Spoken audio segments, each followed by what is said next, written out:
हे everyone, good morning. Good morning sir. Good कैसे morning हो sir. आप लोग? कैसे हो आप लोग? सब ठीक? Yes yes sir. Sir.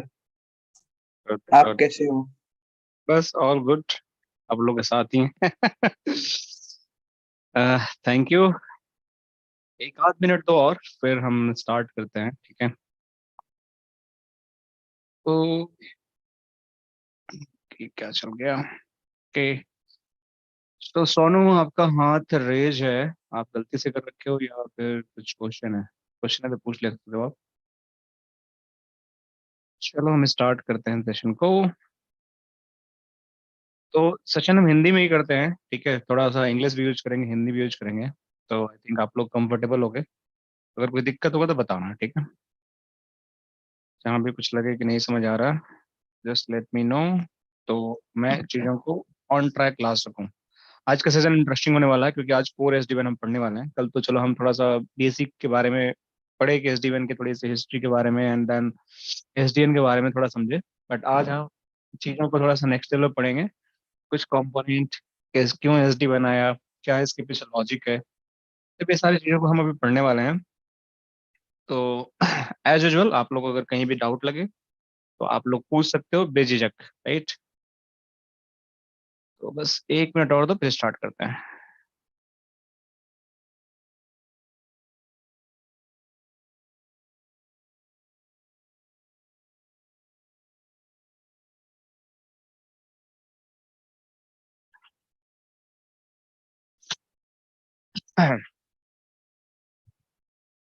Okay, so let's start.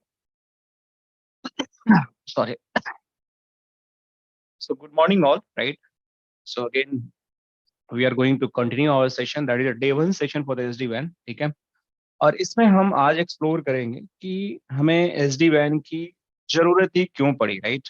सो हम आज SD-WAN के बेनिफिट्स के बारे में पढ़ेंगे और हम ये समझने की कोशिश करेंगे कि लेगेसी वैन में हमारा ऐसा क्या प्रॉब्लम था जिसको SD-WAN ने दूर किया, राइट? और इसकी वजह से आज मार्केट में SD-WAN की इतनी डिमांड है, राइट?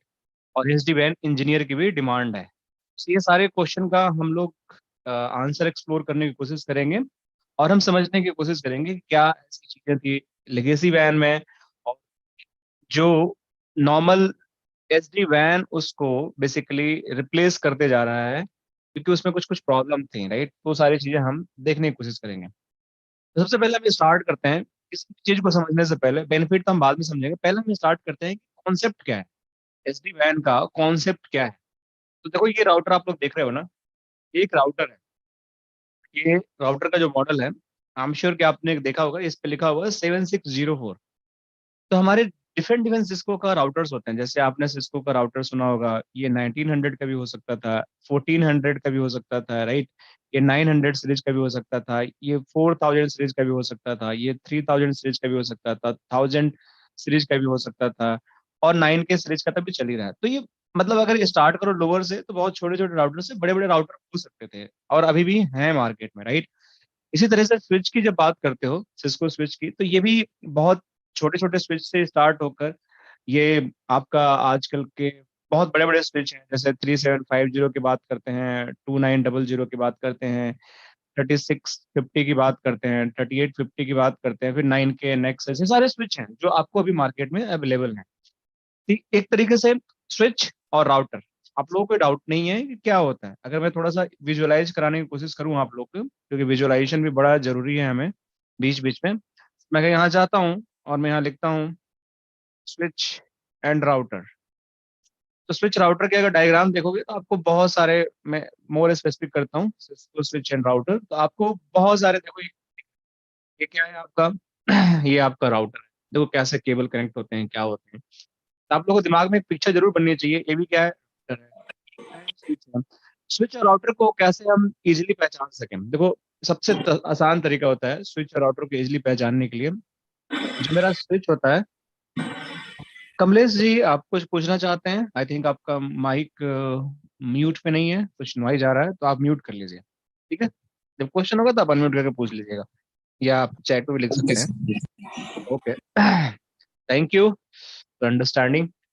तो बात ये होती है कि राउटर और स्विच को हम कैसे पहचानेंगे। अगर मैं बिल्कुल नॉन टेक्निकल हूँ और मेरे को राउटर और स्विच को पहचानना है, एक राउटर आपको दे दिया जाए, एक स्विच दे दिया जाए, बोला जाए कि इसको पहचान इस राउटर कौन सा स्विच है, तो कुछ नहीं दिमाग लगाना है, आपको देखना है कि कौन सा डिवाइस सबसे, अगर आपको ढेर सारे पोर्ट दिख जाए, समझ जाना कि वो स्विच है। ठीक है, बहुत सारे पोर्ट आपको दिख जाएंगे तो समझ जाना स्विच है। अगर कम पोर्ट दिखे वो समझ जाना राउटर है। अगर दो डिवाइस है तो सिर्फ राउटर। फायरवॉल भी है तो फिर आपके लिए उसके अलग लेवल की थोड़ी सी देखनी पड़ेगी चीजें।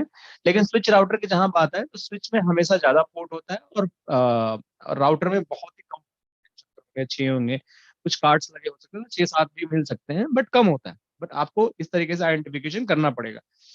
तो जो नॉर्मली हमारा स्विच एंड राउटर होते थे, ये भी स्विच है एक तरह से देखो तो।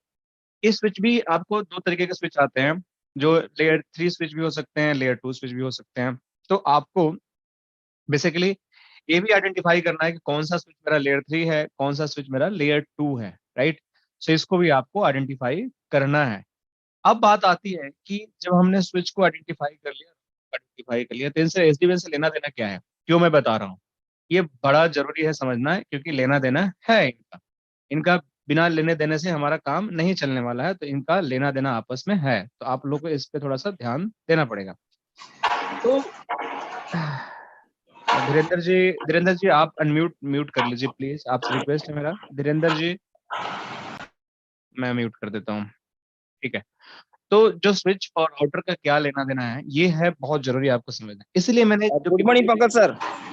गुड मॉर्निंग, गुड मॉर्निंग, कैसे हैं धीरेन्द्र जी? सर बहुत बढ़िया सर। बहुत आपका तो बढ़िया, मैं ठीक। बड़ा फैन हूँ, इसलिए ढूंढ ढूंढ के आपका क्लास ज्वाइन किया हूँ। अच्छा चलो कोई बात नहीं, thank you so much Dhirendra ji. आप एंजॉय करिए क्लास को। थोड़ा सा आपसे रिक्वेस्ट है, अगर आप म्यूट कर देंगे तो थोड़ा बैकग्राउंड हाँ मैं नॉइज आ म्यूट रही कर है। रहा हूँ, म्यूट कर रहा हाँ हूँ। ठीक है, आप क्वेश्चन पूछ लीजिएगा, ठीक है। Thank you so much. Okay. तो अब बात आती है, जो हमारा स्विच एंड राउटर है वो क्यों मैं बता रहा हूँ, क्योंकि इसके पीछे एक लॉजिक है। जब मैं एसडी मैन अभी बताने जाऊंगा तो इन्हीं से एक, जो बोलते हैं ना कि जो इन्वेंशन हुआ एसडी वैन का, वो स्विच राउटर से ही हुआ है और अभी भी वो स्विच राउटर ही है। बट क्या ऐसा हो गया जो पुराने में था और नए में इन्होंने कर दिया। तो देखो जी, एक हमारे पास बॉक्स है जिसके आपके सामने देख रहा है, ये आपका जो बॉक्स है इसको हम बोलते हैं राउटर।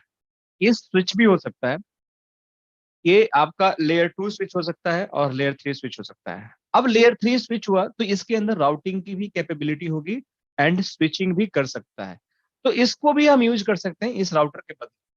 बट अगर लेयर 2 हुआ तो शायद इसको हम नहीं यूज कर पाएंगे, क्योंकि ये सिर्फ और सिर्फ स्विचिंग ही समझता है। मतलब ये स्विच सिर्फ और सिर्फ वीलैन समझता है, राउटिंग नहीं समझता है, तो लेयर 2 स्विच हम नहीं यूज कर सकते हैं, राइट। तो अगर इस राउटर को मैं रिप्लेस कर दूं लेयर 3 स्विच से तो भी मेरा काम हो जाएगा, अगर राउटर है तो भी मेरा काम हो जाएगा।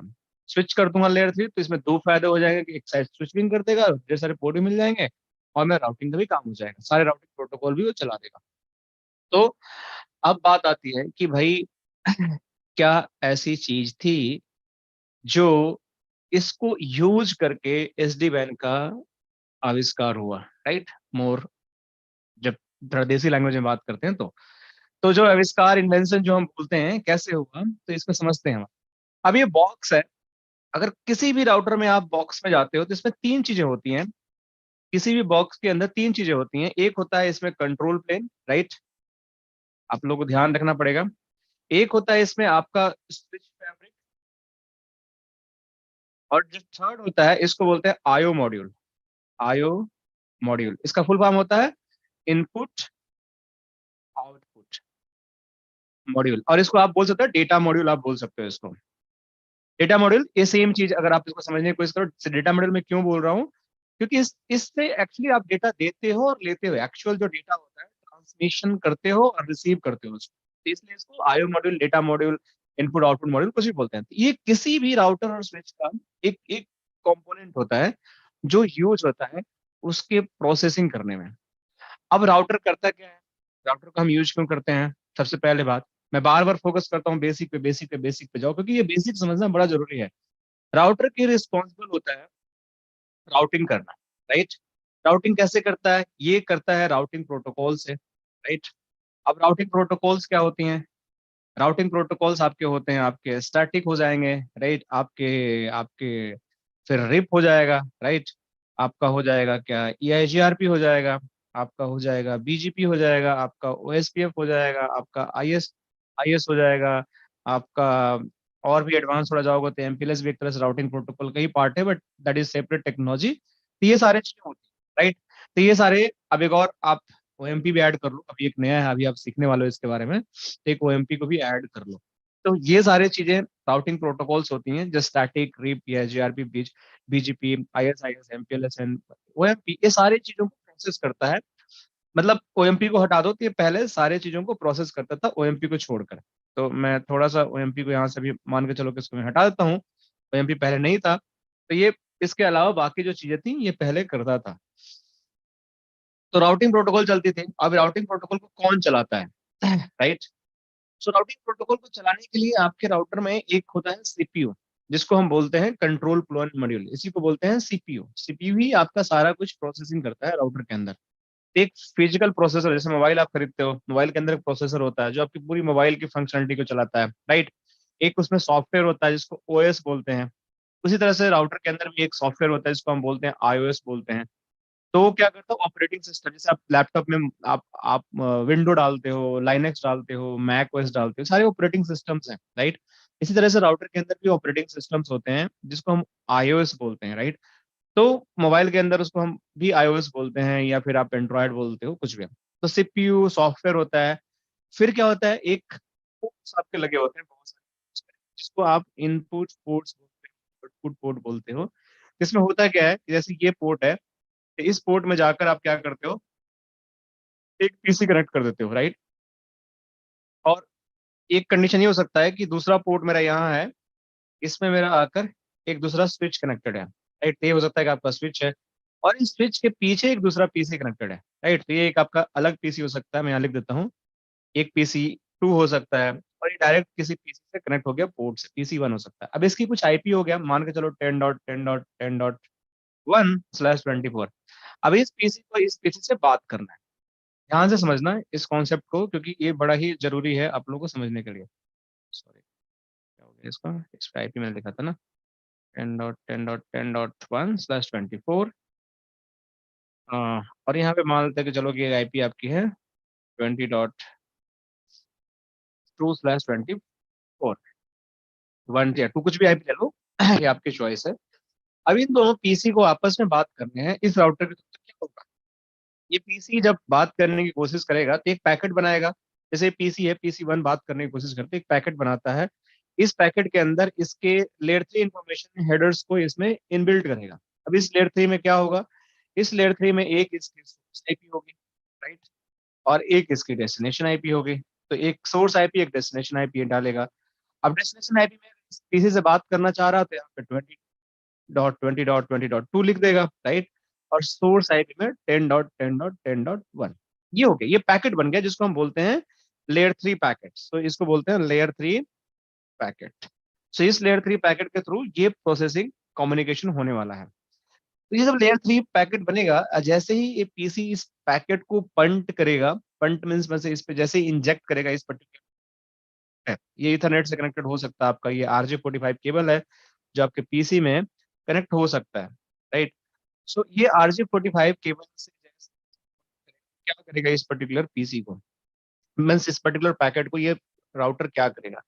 सो राउटर राउटर क्या करेगा, जैसे ही PC आएगा तो ये अपने राउटिंग टेबल से, जैसे यहाँ पे राउटिंग लिखा है, जैसे राउटिंग करता है तो इसके पास एक राउटिंग टेबल होता है।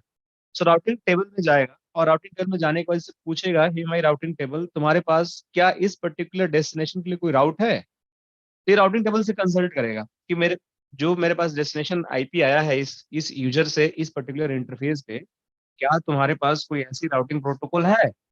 तो वो बोलेगा हाँ है, तो कुछ एक्शन होगा। अगर उसने बोल दिया ना मेरे पास नहीं है, तो सीधे पैकेट ड्रॉप हो जाएगा, वो कुछ नहीं करेगा, मतलब वहीं पे डेड हो जाएगा, वो प्रोसेस ही नहीं होगा। अगर बोलता है कि नहीं मेरे पास है राउटिंग टेबल में ये एंट्री 20 वाला है, तो बोलेगा कि ठीक है, तो इसका नेक्स्ट होप क्या है तुम मुझे वो बताओ। तो उसका नेक्स्ट होप बोलेगा, अच्छा मेरे पास एंट्री है, तो इसका नेक्स्ट होप अगर तुम्हें जाना है तो तुम यहाँ से ऐसे निकलो। तो फिर ये पैकेट यहाँ से यहाँ आएगा और फिर इस पे पहुंच जाएगा PC पे। सिमिलर, फिर ये PC से बात करने की कोशिश करेगा तो फिर से वही पैकेट बनाएगा, एक लेयर 3 इसमें डेस्टिनेशन यहाँ पे 10 का हो जाएगा, और यहाँ पे सोर्स में आपका 20 हो जाएगा, फिर से इस पे पंट करेगा, फिर ये जाएगा राउटिंग टेबल में पूछेगा कि तुम्हारे पास 10 का एंट्री है, ये बोलेगा हाँ है, तो है, तो फिर इसको बोलेगा तुम नेक्स्ट रूप बताओ कहाँ से भेजना है, तो इसको ये इंटरफेस के थ्रू इसको बाहर भेज देगा। तो इस तरीके से आपकी राउटिंग चलती है। बट इसको करने के पीछे लॉजिक क्या होता है ये तो मैंने बताया, ऐसे ऐसे भेज देगा, बट इतना आसान नहीं होता है। अब इसको करता कौन है तो आपका जो पैकेट लेने वाला जो पोर्ट है उसको हम बोल रहे हैं IO module. IO module means input output module. मतलब एक तरह से पैकेट आपका इन हो रहा है, अगर इस डायरेक्शन से देखते हो तो यहाँ से पैकेट आपका इन हुआ और यहाँ से पैकेट आपका आउट हुआ। जब आप 10 से 20 की तरफ जा रहे हो, इधर से इधर आ रहे हो, तो जब इधर से इधर आ रहे हो तो यही पैकेट आपका इन हुआ और इस इंटरफेस से यही पैकेट हुआ। तो ये आपको डायरेक्शन चेक करना पड़ेगा कि ओरिजिनेटेड पैकेट कहाँ से हो रहा है, आपका पैकेट कहाँ पे ओरिजिनेट हो रहा है। उसी ओरिजिनेशन के हिसाब से बेसिकली आप ये डिसाइड करते हो कि how the packet will be switch based on the routing table next हो, राइट। उसका डायरेक्शन क्या होगा, इन होगा या आउट होगा, तो ये सारी चीजें डिसाइड होती है। लेकिन ये तो मैंने बताया बड़ा सिंपल से कि आईओ मॉड्यूल के पास पैकेट आया और सीधे राउटिंग टेबल के पास चला गया, लेकिन इस राउटिंग टेबल को कंट्रोल कौन करता है। राउटिंग प्रोटोकॉल तो पता है, इसके थ्रू ही राउटिंग टेबल बनती है, ये सारे प्रोटोकॉल के थ्रू। बट इसको कंट्रोल कौन करता है, तो इसको कंट्रोल करने के लिए हमारे पास जो इंजन होता है राउटर के अंदर उसको बोलते हैं control plane unit, right, control plane module. So जो कंट्रोल प्लेन मॉड्यूल होता है this is only responsible to manage the routings. ये राउटिंग को पूरा प्रोसेस करता है, सो राउटिंग मैनेज करता है ये। सो ये मेरा सीपीयू जो होता है राउटिंग मैनेज करता है। अब देखो यहाँ पे, अब यहाँ पे देखो कि जब कंट्रोल प्लेन के पास पैकेट आया तो ये कंट्रोल प्लेन का देखो ये ब्लू कलर का बॉक्स बना हुआ है, राइट। और सॉरी ये कायो मॉड्यूल का ब्लू कलर का बॉक्स बना हुआ है। अगर आप देखते हो कंट्रोल प्लेन पे तो कंट्रोल प्लेन का अलग ब्लू कलर का बॉक्स बना हुआ है, बट ये दोनों आपस में ना लिंक नहीं है। देखो आप ध्यान से, तो इसका अलग बॉक्स है, इसका अलग बॉक्स है, तो ये आपस में जुड़े हुए नहीं है। तो ये कैसे जुड़ते हैं, राइट।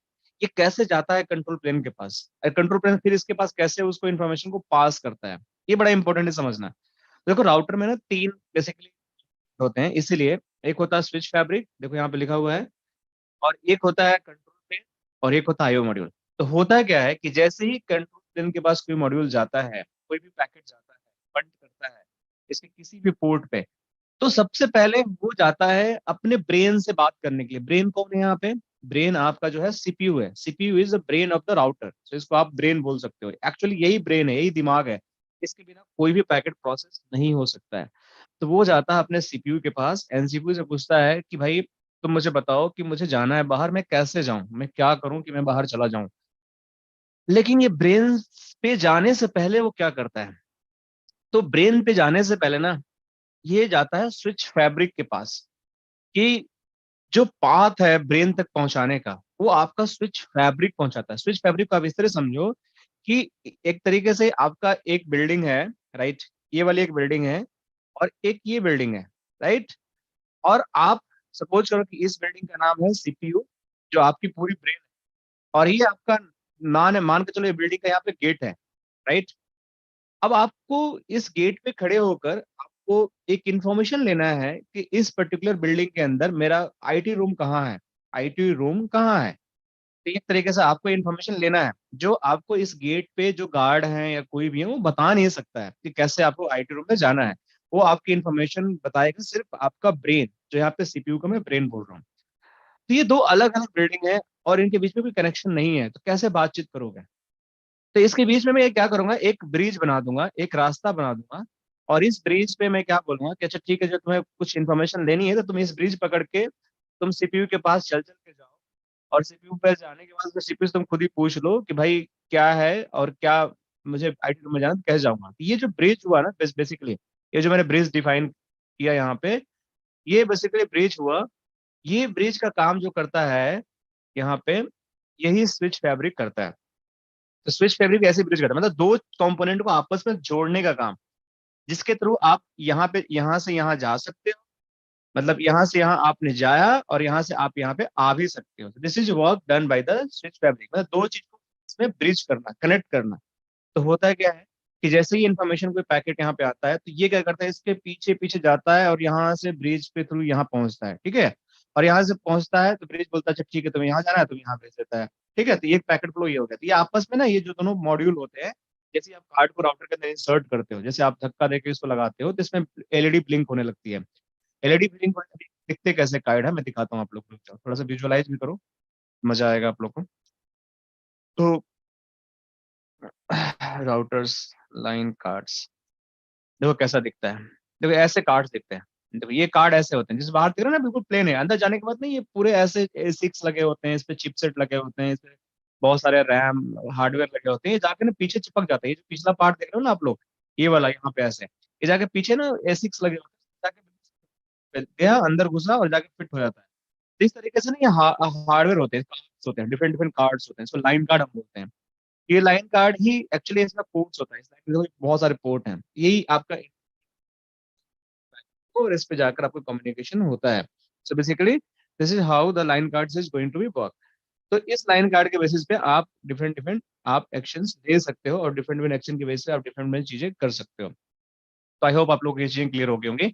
तो बेसिकली जैसे ही राउटर के पास आता है कोई इन्फॉर्मेशन, राउटर उसको पंट करता है इस पर्टिकुलर इंटरफेस पे, इंटरफेस जाता है अपने फैब्रिक के पास, और उससे ब्रीच होते हुए पहुंच जाता है ब्रेन के पास। ब्रेन के पास वो राउटिंग टेबल देखता है, राउटिंग टेबल से उसको इन्फॉर्मेशन मिलती है कि पैकेट मुझे कैसे स्विच करना है, और इसके बाद फिर ब्रेन बताता है कि फिर से तुम स्विच फैब्रिक के पास कौन से पोर्ट के पास जाना है। तो पूरी इन्फॉर्मेशन ब्रेन से मिलती है, और फिर पैकेट आपका घूमकर जब ब्रेन आपका रिप्लाई करता है, तो वो पैकेट फिर से आपका यहाँ से आता है, यहाँ से ऐसे निकलता है, और ऐसे आने के बाद फिर पकड़कर फिर पर्टिकुलर किसी पोर्ट से बाहर जाकर उस क्लाइंट से कनेक्ट हो जाता है। तो ये तो हो गई एक राउटर की बात, जो इस तरीके से राउटर काम करता था और अभी भी करता है। तो इसमें ऐसी क्या प्रॉब्लम थी, और ऐसा एसडीएन ने क्या बनाया कि इस काम को हम नहीं करना चाहते हैं, राइट, या इस काम में कोई प्रॉब्लम है? तो चलो अब उसके बारे में बात करते हैं। कोई क्वेश्चन है किसी का यहाँ पे, किसी को ऐसी चीज है जो समझ नहीं आया हो, या सबको क्लियर है? आप सर लोग बता सकते, हाँ बताइए। ये जो डिवाइस है 7604, हम्म। अगर इसकी आईएसओ इमेज अपग्रेड कर दे तो क्या ये एसडी वैन पे वर्क कर सकता है, आ सकता है उसके अंदर? इसके कुछ मॉडल्स हैं जिसमें 7604 नहीं है, जो एस डी पास है। एग्जैक्टली सिस्को के राउटर्स जो होते हैं 7604 को छोड़कर बहुत सारे ऐसे मॉडल के राउटर हैं जो सिस्को एस डी की तरह काम करेंगे, बट शायद ये अभी तक नहीं कर रहेगा। ठीक है, मतलब अभी सिस्को, नहीं है ये 7604 मॉडल एसडीएन कंपेटेबल नहीं है। हाँ आईएसआर 4000 सीरीज और आईएसआर 11000 सीरीज हाँ बिल्कुल, और IS but ASR ASR 1000 series, ये तीनों का हाँ अभी है बिल्कुल, कंपेटेबल। हाँ। तो वो मैं आपको बिल्कुल, थैंक यू धीरेन्द्र जी। तो अर्जुन जी, मैं आपको भी दिखाऊंगा कौन कौन से मॉडल सपोर्टेबल हैं, बट ये वाला जो मॉडल है, ये इसकी अगर इमेज भी आप अपग्रेड करोगे तो ये सपोर्ट नहीं करेगा इसको। ठीक है, clear? Thank you sir. Okay. तो अब हम बात करते हैं कि अच्छा, और कोई क्वेश्चन इसके अलावा किसी और के दिमाग में कुछ चल रहा है तो? सर ट्रबल शूटिंग के रिगार्डिंग है। हाँ बताइए, पूछिए पूछिए, चलिए, कोई दिक्कत सर एक्चुअली जिस ऑर्गेनाइजेशन में मैं वर्क कर रहा हूँ ना, वहाँ पे हमने जो प्रीवियस डिवाइस था वो फॉल्टी हो गया था, तो उसकी जगह नहीं। नया डिवाइस लगाया। अब उसमें सब हम्म तो चल रहा है, बट उसमें जो बीएफडी सेशन है ना, हम्म वो नहीं आ रहे हैं। जो बेसिक ट्रबल शूटिंग थी वो हमने देख ही ली, यानी जो राउटर की कॉन्फ़िगरेशन होती है वो सारी कर दी, प्रायोरिटी भी चेंज कर दी। वहाँ पे एचएसआरपी इनेबल था, उसका इशू था, वो भी रिजॉल्व कर दिया, बट फिर भी उसके बाद भी बीएफडी सेशन बंद। देखो, अब ऐसा गुड क्वेश्चन है। अभी मतलब अगर पीएफडी बताऊंगा तो कई लोगों को समझ में नहीं आएगा, बट फिर भी आपको स्पेसिफिक क्वेश्चन आपको हेल्प करता हूँ थोड़ी सी अंडरस्टैंड करने में। दो चीजें होती हैं, एसडी वैन के राउटर में आपकी कोई स्पेसिफिक बीएफडी की कॉन्फ़िगरेशन नहीं होती है। मैं यहाँ लिख देता हूँ कि जब आप एसडी वैन के राउटर कॉन्फ़िगरेशन करते हो, तो no need to do means BFD configuration. आपको बीएफडी एंड आईपी से कॉन्फ़िगरेशन आपको करने की जरूरत नहीं पड़ती है, ये नहीं करनी पड़ती है। पा रहे हैं, क्या? सेशन नहीं बनने, बीएफडी सेशन नहीं बन पा रहे हैं। हाँ, मैं पहले बता रहा हूँ, मैं क्लैरिफाई कर रहा हूँ, मैं बता रहा हूँ, उस पर आ रहा हूँ कि नहीं बन पा रहे हैं। तो पहले चीज आपको ध्यान रखना पड़ेगा कि जब भी आप राउटर पे कोई भी कॉन्फ़िगरेशन करते हो तो आपको बीएफडी के सेशन नहीं बनाने पड़ते हैं, आईपी से के सेशन नहीं बनाने पड़ते हैं। पहले चीज तो ये हो गई, ये ऑटो बनते हैं, राइट, ये ऑटोमेटिक बनते हैं, ये आपको कोई स्पेशल कॉन्फ़िगरेशन करने की जरूरत नहीं पड़ती है। लेकिन ये बनते कैसे हैं, ये बनते कैसे हैं, इसके बनने के लिए आपकी कुछ कंडीशंस होती हैं जो आपको मीट करना पड़ेगा, तभी ये बनेंगे। जैसे आपका जो ट्रांसपोर्ट टी लॉक्स होते हैं वो क्या करेक्टली कॉन्फ़िगर्स हैं, टीलॉक की कॉन्फ़िगरेशन करेक्टली है, आपकी जो अंडरले कनेक्टिविटी है, अंडरले रीचेबिलिटी क्या वो सही है या नहीं है। तो ओवरले टीलॉक, अंडरले आपकी जो ओएमपी चल रहा है जो है, क्या वो राउटिंग क्रिएट, आपका जो राउटर है जहां से जहां बनाना चाह रहे हैं, दो साइट के बीच में बनाना चाह रहे होंगे, राइट। मान के चलो साइट ए है आपका और दूसरा साइट बी है, इनके बीच में क्या आपका इन दोनों साइड से आपकी ओएमपी सेशन वी स्मार्ट से बनी हुई है कि नहीं है, इसके बीच में proper configuration T lock under reachability है कि नहीं है। जब तक ये नहीं होगा तब तक आपका डेटा प्लेन जो है बीएफडी एंड आईपीसेक भी डाउन होगा आपका, अगर बीएफडी नहीं है तो डाउन होगा आईपीसेक, चेक किया आपने? अगर बीएफडी नहीं है तो आईपीसेक भी डाउन होगा। आप जाके, मैं अभी दिखाता, राउटर पे भी कॉन्फ़िगरेशन नहीं है, मैं करके आगे दिखाऊंगा आपको। तो आप बिल्कुल टेंशन मत लो, मैं स्टेप बाय स्टेप जब कॉन्फ़िगरेशन बताऊंगा तो कैसे बनता है, कैसे आईपीसेक बनता है और इनमें क्या प्रॉब्लम आती है, ये हमारा कोर्स का पार्ट है, हम इसको डिस्कस करेंगे। But your question is valid. आपको बीएफडी को अगर लाइव करना है तो उससे पहले आपकी पूरी configuration underlay, overlay, vSmart, सब कुछ पियरिंग, सब कुछ सही होना चाहिए, तभी बीएफडी एंड आईपीसेक बनेगा, नहीं तो नहीं बनेगा। तो कहीं ना कहीं कुछ ना कुछ आपकी पैरामीटर मिस होगी and then it is creating a problem कि बीएफडी सेशन आपकी नहीं आ रहा है। हो सकता है कि आपका सिस्टम कॉन्फ़िगरेशन कुछ रॉन्ग हो सकता है आपने टेम्पलेट जो पुश किया है वो कुछ रॉन्ग हो, या सीएनआई से कॉन्फ़िगरेशन कर रहे हो तो उसमें कुछ आप मिस कर रहे हो, या आप प्रॉपर ट्रांसपोर्ट लोकेटर को जो कॉन्फ़िगरेशन चाहिए वो डिफाइन नहीं कर रहे हो, या प्रॉपर आप राउटिंग रीचेबिलिटी नहीं बना रहे हो, तो कुछ ना कुछ तो मिसिंग होगा 100%। सो आपको फिगर आउट करना पड़ेगा, ठीक है। आपका कंट्रोल कनेक्शन भी फॉर्म नहीं हो सकता है इस टाइम पे, देखो हाँ, control BFD connection, session. Control connection अंडरले reachability जो है वही तो बात कर रहा हूँ, अंडरले हाँ रीचेबिलिटी के हाँ साथ ही तो कंट्रोल कनेक्शन उसी में आ जाएगा ना। जैसे हाँ आपका हाँ। अंडरले से कैसे आप रीच करोगे, जब तक कंट्रोल से रीच नहीं करोगे तो आपका आपका वी मैनेज के साथ, वी स्मार्ट के साथ जो टीएलएस डीटीएलएस कनेक्शन बनता है वो कैसे बनेगा, नहीं बन सकता ना। हम्म। तो ये बहुत सारे प्रॉब्लम हो सकते हैं, तो आपको एक एक करके अर्जुन जी खोजना पड़ेगा, नहीं तो हम तो क्लास में सीख ही लेंगे, ठीक है। फिर आप इजिली इसको ट्रबल शूट कर सकते हो, कोई दिक्कत नहीं है, थैंक यू। ठीक है। ओके, तो अब हम बात करते हैं कि जो हमारा ये राउटर है, इसी राउटर को मैं क्या करता हूँ, तीनों टर्म जो हैं, ये चीज हम समझ ही गए। अब इसी को मैं क्या करता हूँ, अगर मेरा ये नॉर्मल राउटर है, अगर मुझे इस राउटर को एज ए एसडी वैन की कॉन्सेप्ट में यूज करना है तो मैं कैसे यूज कर सकता हूँ। तो इसका एक बेसिक प्रिंसिपल है कि ये जो राउटर क्लोज है ना, ये पूरा डब्बा जो क्लोज है, इसको मैं खोल देता हूँ, राइट। सो ये क्लोज बॉक्स है, राइट। इस क्लोज बॉक्स को मैं करता हूँ ओपन बॉक्स। इसका मतलब क्या हुआ कि अभी डब्बे के अंदर ये तीन चीजें हैं जो आपस में कनेक्टेड हैं। मैं चाहता हूँ नहीं, मैं ऐसा ना करूँ, ओपन कर दूं। मतलब मेरा मन कर रहा है कि मैं ना कंट्रोल प्लेन को यहाँ पे रखता हूँ, मतलब कहीं पे मैं यहाँ रख देता हूँ, जैसे कंट्रोल प्लेन है, इसको मैं यहाँ पे रख देता हूँ, कंट्रोल प्लेन को मैं यहाँ पे रख देता हूँ, राइट। इस तरह से मैं बोलता हूँ कि मेरा जो स्विच फैब्रिक है ना, इसको यहाँ रख देता हूँ, स्विच फैब्रिक। तो इसको मैं खोलते जा रहा हूँ, इस डब्बे को मैं ओपन कर रहा हूँ, और मैं बोलता हूँ कि जो आईओ मॉड्यूल है यहाँ पे, आईओ आईओ मॉड्यूल, इसको यहाँ रख देता हूँ। और देखो ये मान के चलो कि ये आपका है कहाँ पे, मैं कहाँ रखता हूँ इसको, मैं रख देता हूँ आपके मुंबई में, ठीक है। इसको मैं रख देता हूँ, मान के चलो ये आपका, ये आईओ मॉड्यूल आपका हो सकता है कि आपका चेन्नई में हो, और ये मुंबई से चेन्नई के बीच का जो अभी, या चेन्नई से मैं दिल्ली कर लेता हूँ। तो अभी आप लोगों ने सुना होगा एक एक्सप्रेसवे बन रहा है मुंबई टू दिल्ली का, जो वर्ल्ड का सबसे बड़ा और हाईएस्ट, मान के चलो कि ये जो रास्ता है ना, ये वाला, ये पूरा एक्सप्रेसवे है मुंबई टू दिल्ली वाला, जो अभी हमारी गवर्नमेंट बना रही है, तो ये मान के चलो एक्सप्रेसवे है। एक्सप्रेस वे, कौन सा एक्सप्रेसवे? दिल्ली टू मुंबई। इसका मतलब क्या है, थोड़ा फनी लग रहा है, मैं बताता हूँ। ये एक्सप्रेसवे है जिसका मैं बोल दिया है कि ये स्विच फैब्रिक है, राइट। तो कहने का मतलब है कि ये जो क्लोज डब्बा था, मैंने इसको ओपन कर दिया और तीन प्लेन को मैं तीन लोकेशन पे डाल दिया। तो ये पॉसिबल नहीं है ना कि इनको तीनों के साथ जोड़ दूं मैं, ये पॉसिबल ही नहीं है मेरे पास। तो इनको कैसे जोड़ूं मैं? तो मैं इनको जोड़ने के लिए मैंने एक एक्सप्रेसवे बना दिया जो दिल्ली से मुंबई जाता है, बाई रोड आप इसको जा सकते हो, इससे बातचीत कर सकते हो। तो मैं बोलता हूँ कि मेरे पास एक राउटर लगा हुआ है, ठीक है। एक मेरे पास यहाँ पे राउटर नहीं, एक मैं वही कहानी फिर से बोलता हूँ कि इस आईओ मॉड्यूल के पास मेरे पास बहुत सारे पोर्ट्स लगे हुए हैं। एक पोर्ट ये लगा हुआ है, एक पोर्ट ये लगा हुआ है, एक पोर्ट ये लगा हुआ है, और मान के चलो एक पोर्ट ये लगा हुआ है। जैसे ये पोर्ट लगा हुआ है ना यहाँ पे आईओ मॉड्यूल पे, ऐसे पोर्ट लगा हुआ है।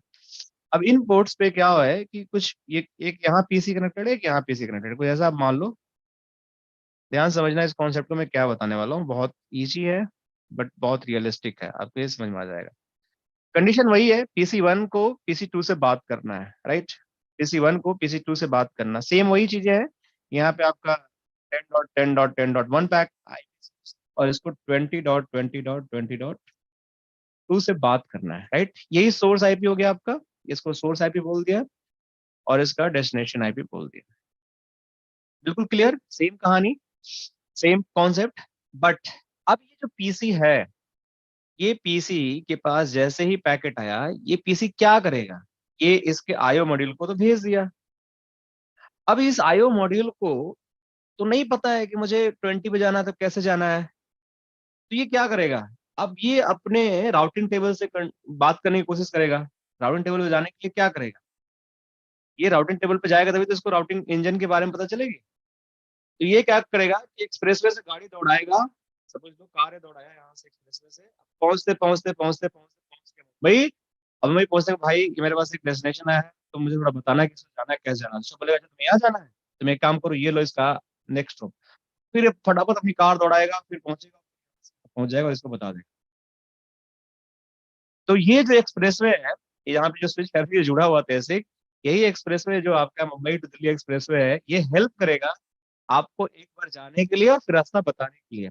तो कितना दूर है, टाइम लगेगा ना बहुत ज्यादा। तो ये तो मैं एक्सप्रेसवे की बात कर रहा हूँ तो टाइम लग रहा है, ठीक है, बट ऐसा होगा नहीं रियलिस्टिक। बट आप एक कॉन्सेप्ट को समझो, कॉन्सेप्ट बड़ा इंपॉर्टेंट है। स्विच फैब्रिक का मतलब क्या है कि एक ऐसा रास्ता जो दो प्लेन्स को जोड़ता है, स्विच फैब्रिक। ऐसे एग्जाम्पल दिए ताकि आपको थोड़ा समझ में आए, और मुंबई से ही आपको कंट्रोल मिलेगा कि ये आपका ब्रेन है, ये आपका ब्रेन मुंबई में रखा हुआ है, आप यहाँ डमी हो।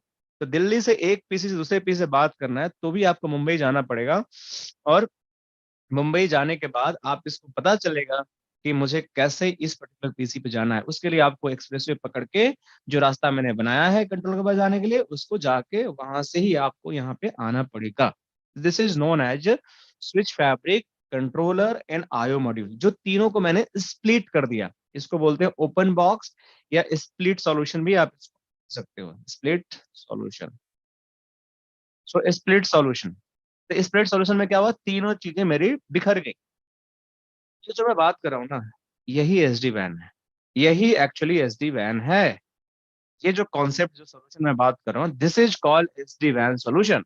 एक बक्सा था, एक राउटर था, उसके अंदर तीन चीजें थी, उस तीनों को खोल कर मैंने तीन जगह फेंक दिया, और फिर तीनों को मैंने आपस में कुछ तरीके से कनेक्ट कर दिया। जैसे मैंने एक्सप्रेसवे से कनेक्ट किया, वैसे ही आपका अलग चीजें हो सकती है। तो एक्सप्रेसवे एक तरह से आपका ट्रांसपोर्ट की तरह काम कर रहा है, जिसपे गाड़ियां जा रही हैं, फिर गाड़ियां आ रही हैं।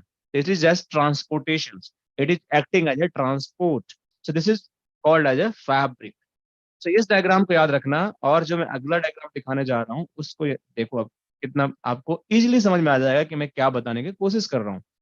तो जो मेरे पास अगला है डायग्राम, इसको देखो, कोरिलेट करने की कोशिश करो कि मैं क्या ऐसा ही कुछ डिजाइन बनाया है कि मेरे पास एक कंट्रोलर्स हैं, राइट, एक मेरे पास स्विच फैब्रिक है और एक मेरे पास आईओ मॉड्यूल्स हैं।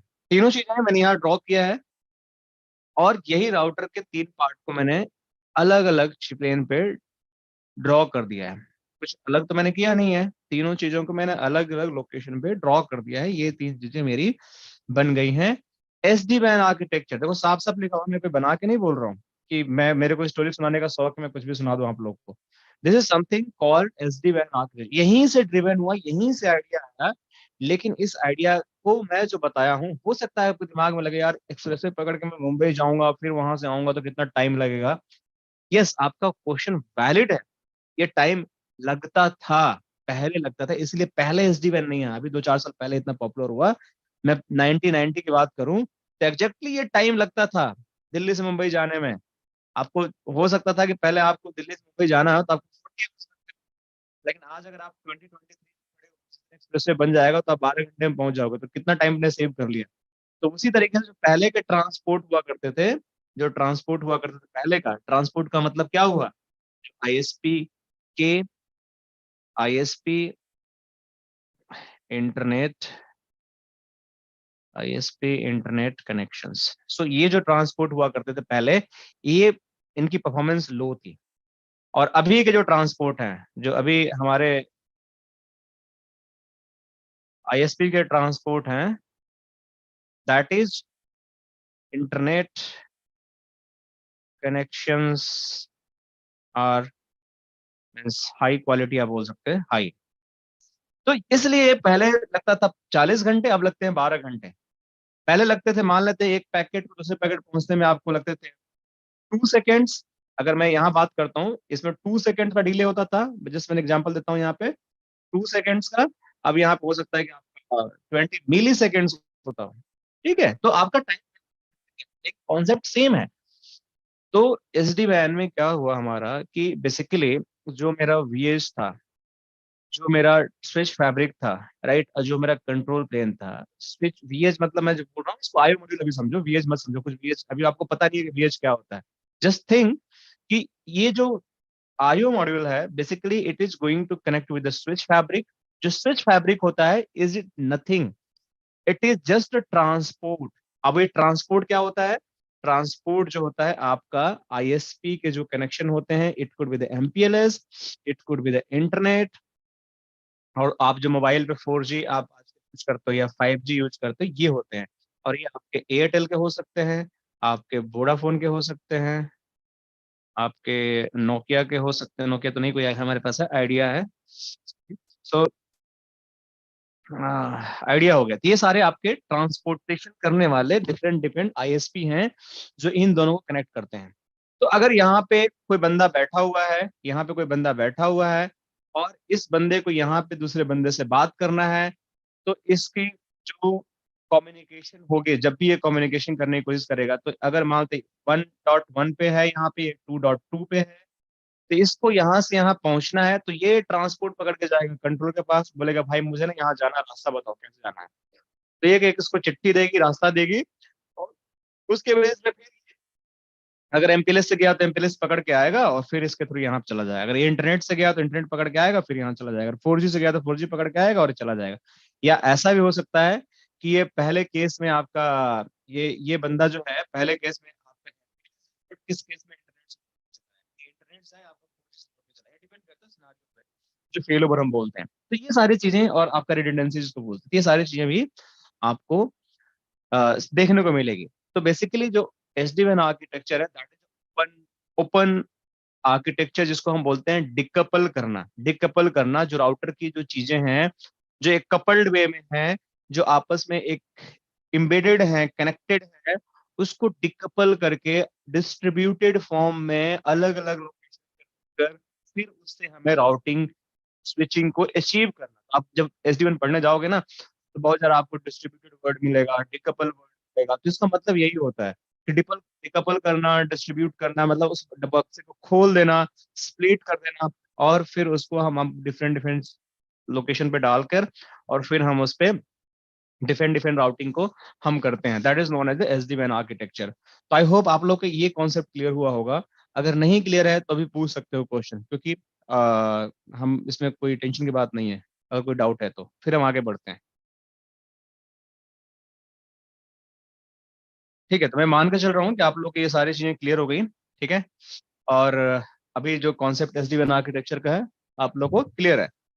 अब हमारी बात आती है कि ऐसा क्यों किया हमने, ऐसा हमने क्यों किया। अभी तो हमने ये समझा कि हमने ऐसा किया तो एसडी-वैन आर्किटेक्चर बन गया, लेकिन हमें इसको करने के पीछे रीजन क्या है भाई।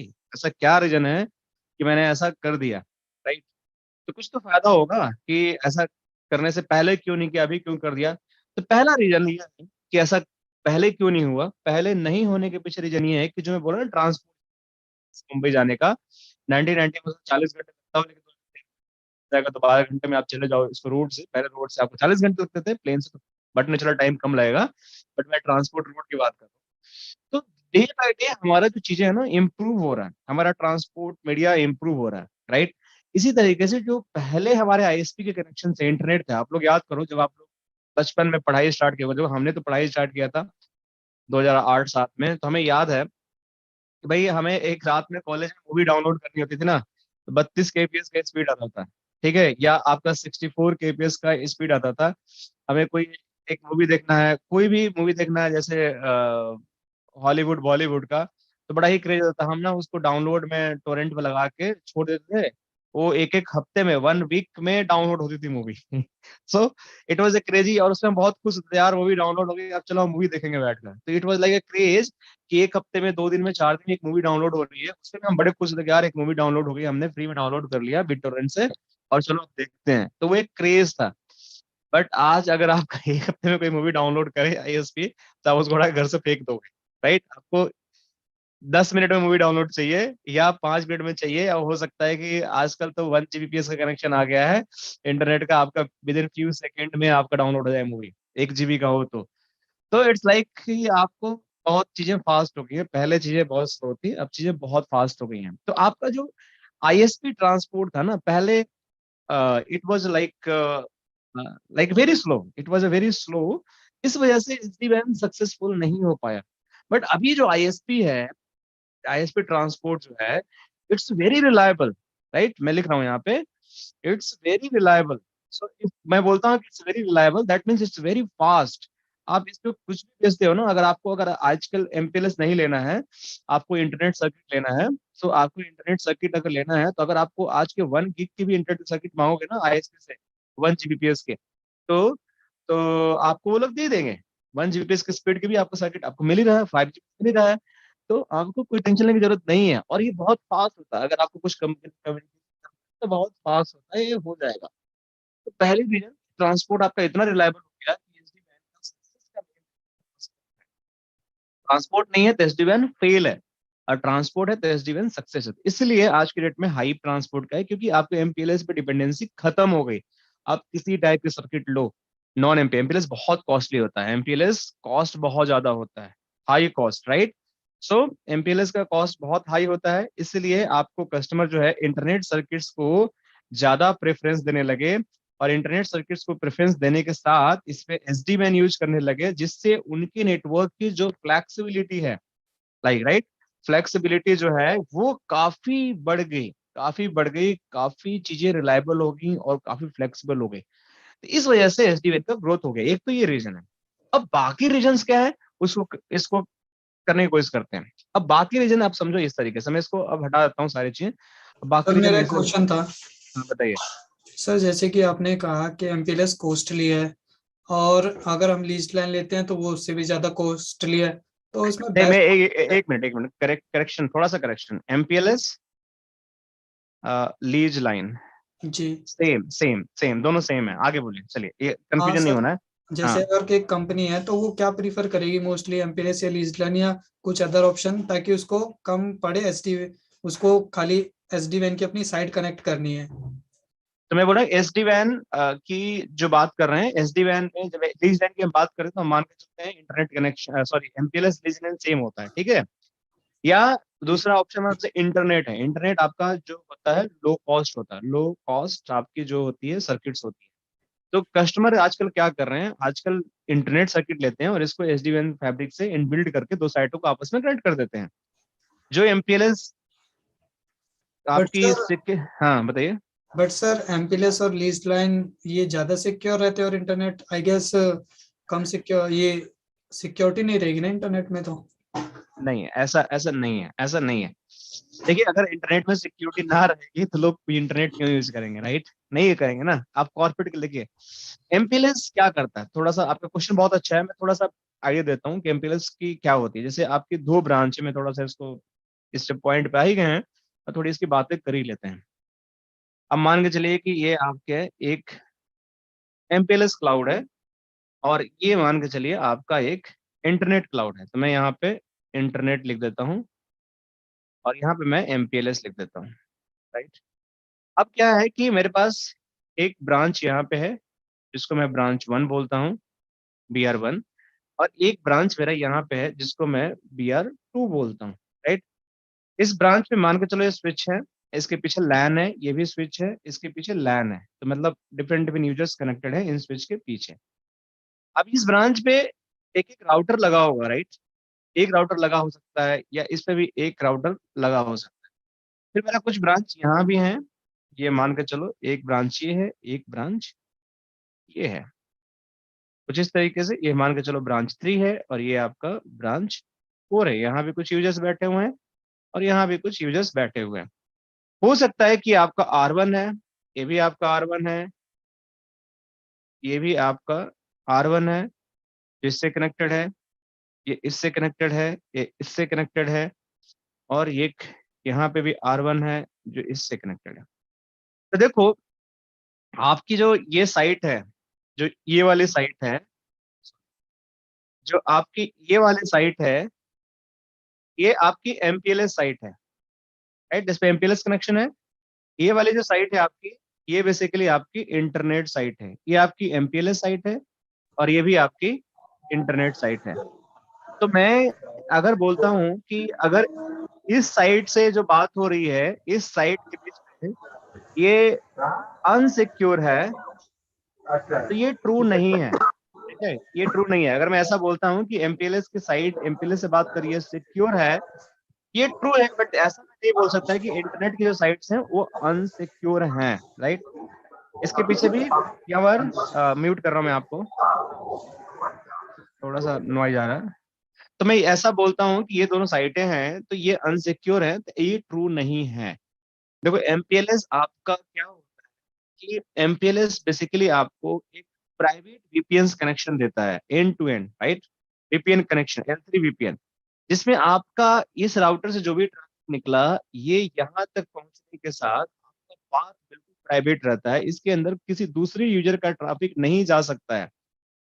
इसलिए इसको हम लीज लाइन बोलते हैं और प्राइवेट कनेक्शन बोलते हैं, और ये काफी सिक्योर होता है। इट्स वेरी सिक्योर, जिसमें आपका बहुत सारे ट्रैफिक जाते हैं लीज लाइन में आपका, और कोई दूसरा कस्टमर इसमें हो सकता है कि मल्टीपल ISP के मतलब मल्टीपल कस्टमर के लीज लाइन हो, बट सबका एक का ट्रैफिक दूसरे से आइसोलेटेड रहता है, टनल्स होता है एंड टू एंड। बट जब मैं इंटरनेट पे बात करता हूँ, तो इंटरनेट पे भी अगर कुछ स्पेशल टेक्निक यूज नहीं करोगे तो वो चीजें नॉट सिक्योर में आ जाएंगी। अब नॉट सिक्योर का मतलब कि जो आप अर्जुन क्वेश्चन पूछ रहे हो, आपकी बिल्कुल वैलिड क्वेश्चन है कि आपके जो इंटरनेट पे ट्रैफिक जाता है प्लेन, वो सिक्योर नहीं होता है। आपको कुछ स्पेशल अरेंजमेंट करना पड़ता है उनको सिक्योर करने के लिए।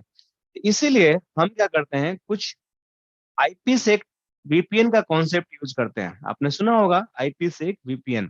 तो इसमें क्या करते हैं, सेम जैसे MPLS में VPN बना हुआ है, इसमें हमने क्या किया कि इन राउटर्स के बीच में, सपोज करो कि ये दोनों राउटर है, इसके बीच में भी मैं कुछ एक टनल बना दूंगा, और इस टनल के अंदर मेरा प्राइवेट ट्रैफिक जाएगा, जिसको हम बोलते हैं IPsec VPN। तो जो कम्युनिकेशन मेरा इस टनल के थ्रू अब हो रहा है दो साइटों के बीच में, ये भी एक तरह से सिक्योर है, और इसको कोई हैक नहीं कर सकता। It's very confidential, very encrypted, और इसके अंदर हाईली आपके इनक्रिप्शन एल्गोरिथम लगे होंगे, डिफी हेलमन लगे होंगे, और आपका जो हैशिंग है वो भी लगा होगा, तो नोबडी कैन अंडरस्टैंड। तो कहने का मतलब कि आज हमारे डेट में अगर आपका, हाँ, ओनली डिफरेंस क्या हो सकता है कि जो MPLS है आपकी, इसकी सर्किट 100% रिलायबल होंगी। मतलब आपने 100 MPS का सर्किट ले रखा है तो आपको 100% 100 MPS का आपको डेटा मिलेगा। लेकिन इस केस में अगर 100 MPS आपने ले रखा है, तो हो सकता है कभी आपको 50 में मिले, कभी 100 मिले, और कभी आपको 10 MPS मिले। ये अनरिलायबल सर्किट्स होते हैं, लेकिन सिक्योरिटी आपकी कॉम्प्रोमाइज नहीं होगी, राइट? सो बेसिकली कहने का मतलब ये है कि internet unreliable in term of the speed होता है, बट सिक्योरिटी कॉम्प्रोमाइज नहीं होती। सिक्योरिटी कर सकते हो आप उसमें, लेकिन आज के डेट में इंटरनेट भी हाईली आपका जो है, इट्स रिलायबल है। अगर आप 100 MPS का सर्किट ले रहे हो तो आपको 100 MPS की स्पीड मिलेगी। आई होप अर्जुन आपको इसका आंसर समझ में आ गया होगा, राइट? Thank you sir. और ओके, पंकज सर हाँ एक जी, क्वेश्चन है मेरा। बताइए।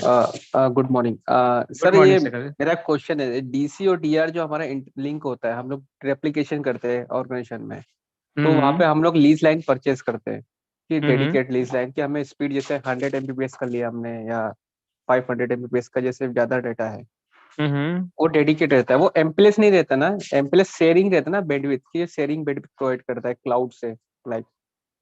देखिए, DC और आपने DR वर्ड यूज किया, right? Yes sir, yes sir. अब इनसे कनेक्ट होने के लिए दो तरह के क्लाउड हो सकते हैं। दो तरह का मीडियम हो सकता है, एक आपका हो सकता है इंटरनेट हम्म और एक हो सकता है आपका एमपीएलएस।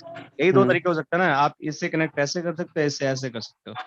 हाँ देखो कहने का मतलब है कि अगर आप एमपीएलएस सर्किट ले रहे हो तो अगर सपोज करो कि आप 100 एमपीएस का ले रहे हो, राइट, एमपीएलएस, यस सर। तो ये आपको फिक्स रहेगा 100 एमपीएस, ये आपका हमेशा आपको 100 एमपीएस देगा, न कम न ज्यादा, हमेशा देगा। ये काफी रिलायबल होता है, लेकिन ये कॉस्टली होता है, आपको ये ओके कॉस्टली होता है। लेकिन अगर यही 100 एमपीएस का आप इंटरनेट से लोगे तो ये हो सकता है कि आपका किसी टाइम पे ये आपको 90 भी दे दे, किसी टाइम पे 80 भी दे दे, और कभी आपको 100 मिल जाए। ये रिलायबल थोड़ा कम होता है इन कंपेयर टू एमपीएलएस, लेकिन ये लो कॉस्ट होता है, ये फर्क होता है। एमपीएलएस लेते हो तो आपका काफी रिलायबल। क्लियर हुआ डाउट? चाहे डीसी में कनेक्टेड हो, डीआर कनेक्टेड, कुछ और आप पूछते हो अगर मैं ना यस सर, क्लियर हुआ मेरे को। सर जो हाँ। हम लोग घर में यूज करते हैं वो इंटरनेट कनेक्शन यूज करते हैं, जैसे हमको आप बोलते हैं 40 एमबीपीएस का यूज है। हाँ, आपको अब आपके जो घर में राउटर होते हैं ना, हाँ हाँ, ये जो राउटर होते हैं ये एक्चुअली आपके आपके शेयर्ड में, रुको एक मिनट, रुको आपको थोड़ा समझाता हूँ। इनको अनरिलायबल हम स्पीड रहती है ना, उसकी अनरिलायबल इस स्पीड रहती है। होम इंटरनेट, राइट, ये आपका घर हुआ, इस घर में आप वाईफाई के थ्रू आपका यहाँ पे एक राउटर कनेक्टेड होगा, इसमें एंटीना ऐसे ऐसे लगे होंगे, इसको हम बोलते हैं बीबी सर्किट, बीबी इंटरनेट। बीबी का मतलब ब्रॉडबैंड इंटरनेट, इसको बोलते हैं ब्रॉड बैड इंटरनेट। इसमें अगर यस आपको बोला है कि आपको 200 का एमबीपीएस का स्पीड है, तो ऐसा गारंटी नहीं है कि आपको हमेशा 200 24 घंटा मिलेगा। हो सकता है कभी आपको 200 मिले, कभी चेक करना, कभी आपको 100 ही मिलेगा, कभी 50 मिलेगा, कभी 40 मिलेगा, और कभी 10 भी मिल सकता है, राइट। ये डिपेंड करते हैं, इसको बोलते हैं media shared media internet connection. तो इसलिए ब्रॉडबैंड ये अनरिलायबल होते हैं, ये रिलायबल नहीं होते हैं, ये लीज लाइन नहीं होते हैं, ये आपके नॉर्मल इंटरनेट मीडिया होता है, इसलिए इसको हम बोलते हैं ब्रॉडबैंड कनेक्शंस। क्लियर?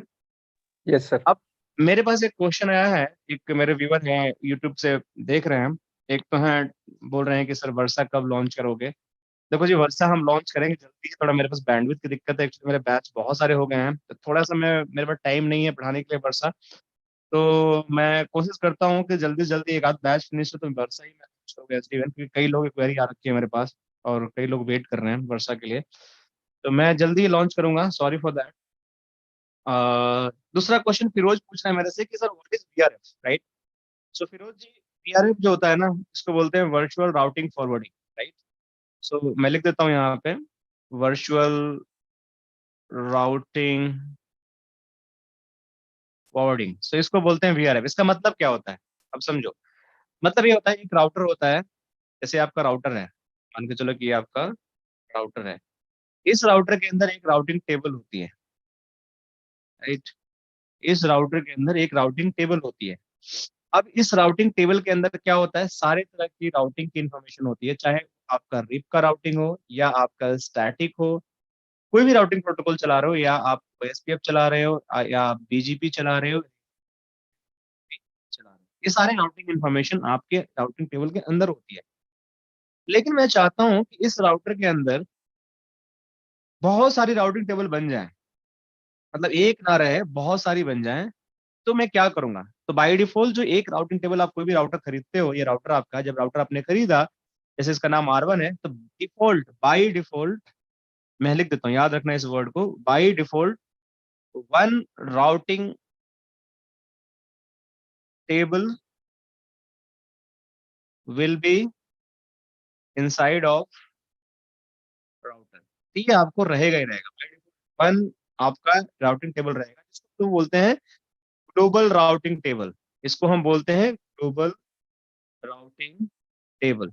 सो ये आपको राउटिंग में राउटिंग टेबल रहेगा ही रहेगा, इसको आपको कुछ छेड़ने की जरूरत नहीं है, चेंज भी नहीं हो सकता, इसको बोलते हैं ग्लोबल राउटिंग टेबल। इस राउटर के अंदर एक ग्लोबल राउटिंग टेबल आपको मिलेगा। लेकिन अगर मैं बोलता हूँ इसको आप हटा भी नहीं सकते हो, इसको आप रिमूव भी नहीं कर सकते हो, इसको डिलीट भी नहीं कर सकते हो, इसको आप मॉडिफाई कर सकते हो। मॉडिफाई करने का मतलब, मैं चाहता हूँ कि इस राउटिंग टेबल के अंदर मल्टीपल राउटिंग टेबल बना दो, तो ये कैसे बनेगा। तो उसके लिए आप ईआरएफ यूज करना पड़ेगा, जिसको बोलते हैं वर्चुअल राउटिंग फॉरवर्डिंग। मतलब एक राउटर के अंदर आपको मल्टीपल राउटिंग टेबल बनानी है, तो आप वीआरएफ का कॉन्सेप्ट यूज करते हो। इसका काम ही होता है कि राउटर के अंदर आपकी एक एडिशनल राउटिंग टेबल क्रिएट कर देना, इसको बोलते हैं वीआरएफ। इसके बहुत एडवांस कॉन्सेप्ट्स होते हैं, कैसे ये इंटीग्रेट होता है, कैसे राउटिंग टेबल ग्लोबल वीआरएफ की राउटिंग आपस में एक्सचेंज होती हैं, कैसे इसकी जरूरत क्यों पड़ी, इसके क्या प्रॉब्लम्स हैं जो ग्लोबल राउटिंग टेबल में जो वीआरएफ ने सॉल्व कर दिया। तो वो सब एडवांस चीजें हैं, बट मैं आपको डेफिनेशन बता दिया। अगर कोई पूछता है व्हाट इज वीआरएफ, ये वीआरएफ होता है सिंपल वर्चुअल राउटिंग फॉरवर्डिंग। आपको एक राउटर के अंदर बहुत सारे राउटिंग टेबल क्रिएट करना। सर कोई राउटर है, जैसे हमारा 4331 राउटर है, 4000 सीरीज का है, तो उसको हाँ। हमें वीआरएफ बना तो कोई कमांड परफॉर्म करना पड़ता है क्या? हाँ, करना पड़ता है ना। जैसे जैसे कोई राउटर आपके पास है, तो अगर आप, जैसे ये राउटर है, मैं आपको दिखाता हूँ। चलो आप लोग जब पूछ रहे तो बताता हूँ थोड़ा सा। जैसे ये राउटर है, कोई भी राउटर में खोल लेता हूँ। जैसे ये राउटर है, ठीक है, R13। तो इस राउटर में मैं गया, तो ये स्विच है, राउटर की इमेज डालनी पड़ेगी। तो देखता हूँ ये क्या है, भी स्विच तो नहीं है। एक सेकंड मैं, अच्छा चलो, ये तो राउटर ही होना चाहिए। हाँ, ये राउटर है, ठीक है। तो ये मेरा राउटर है। फिरोज पूछ रहे हैं कि एसडी वैन में वीआरएफ कॉन्फ़िगर है या नहीं है, कैसे चेक करेंगे फिरोज जी? एसडी वैन में वीआरएफ भी यूज होता है और उसको वीपीएन भी बोलते हैं। तो थोड़ा रुकना पड़ेगा टाइम, मैं बताता हूँ। पहले इसको दिखा देता हूँ ये कैसे होता है। जैसे होस्ट नेम इसका मैं डाल देता हूँ इंटरनेट, इंटरनेट, ठीक है। सॉरी, कुछ गड़बड़ लिख दिया मैंने क्या? होस्ट नेम आई इंटरनेट, अब सही है। तो जैसे ये राउटर है, मैं इसको राउट देखता हूँ, तो देखो इसके अंदर एक राउटिंग टेबल है, इसके अंदर स्टैटिक राउट कुछ पड़े हुए हैं, राइट, देख रहे हो आप लोग। अगर इसके अंदर मुझे वीआरएफ बनाना है, तो वीआरएफ बनाने के लिए इसके दो कमांड्स होते हैं। मैं जाकर सिंपली, जैसे अभी मैं देखा show IP route, show IP route, तो मुझे एक राउटिंग टेबल दिख रहा है। ये राउटिंग टेबल जो दिख रहा है ना, ये जो राउटिंग टेबल, इसको बोलते हैं global routing table. Show IP VRF में करता हूँ, तो आपको कोई भी वीआरएफ नहीं दिख रहा है, मतलब कोई भी एडिशनल राउटिंग टेबल इसमें नहीं बनी है। तो मुझे वीआरएफ बनाना है, तो बहुत इजी होता है। कैसे वीआरएफ बनाना है, इसके दो तरीके होते हैं। एक कहता है आईपी वीआरएफ, और वीआरएफ का नाम डाल दो, राइट। तो मैं डालता हूँ जैसे ABC, ये मेरा वीआरएफ है, ये मेरा वीआरएफ बन गया। फिर ये पूछेगा कुछ इसका आरडी डालना है, आरटी डालना है, बीच भी डालना है, तो मैं कुछ नहीं डालता हूँ, ये डाल देता हूँ सीधे। तो मैं अगर फिर से चलाता हूँ सो आईपी वीआरएफ कमांड, तो देखो मेरा एक वीआरएफ बन गया, बट इसमें कोई आरडी इंटरफेस कुछ भी मैप नहीं है। एक तरीका ये हो गया कि आपको सिंपली कमांड चलाना है। कौन सा कमांड? आईपी वीआरएफ, इसे वीआरएफ बना सकते हो। दूसरा तरीका ये होता है कि इसमें कमांड होती है वीआरएफ डेफिनेशन के।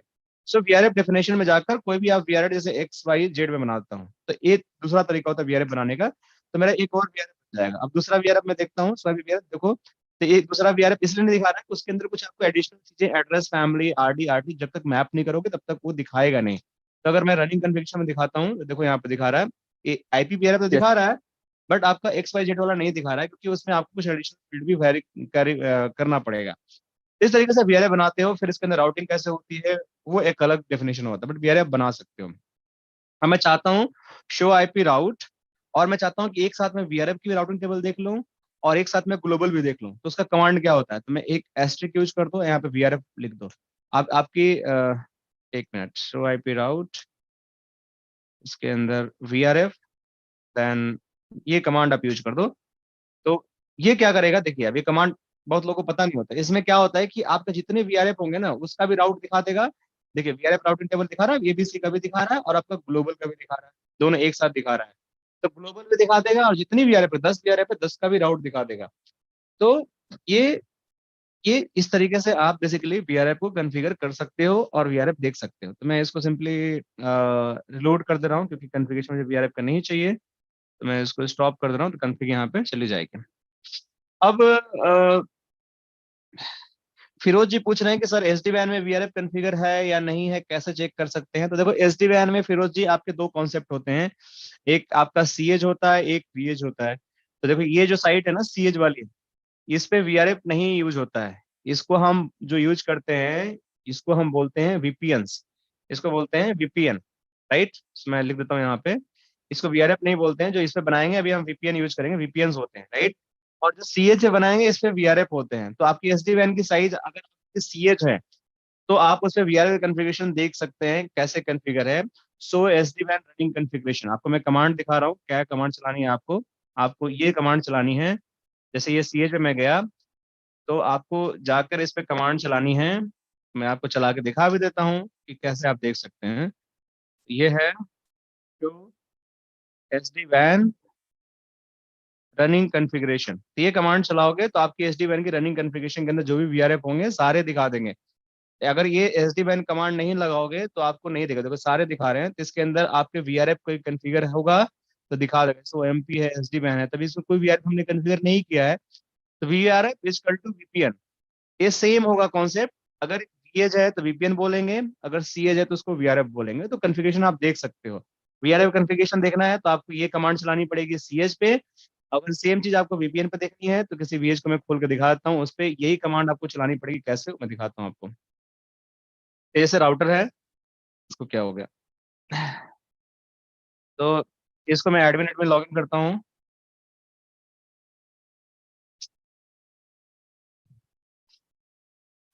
अरे यार कोई बात नहीं, इसको एक काम करता है, इसको मैं बंद करता हूँ थोड़ा देर के लिए, मैं दूसरा खोल लेता हूँ।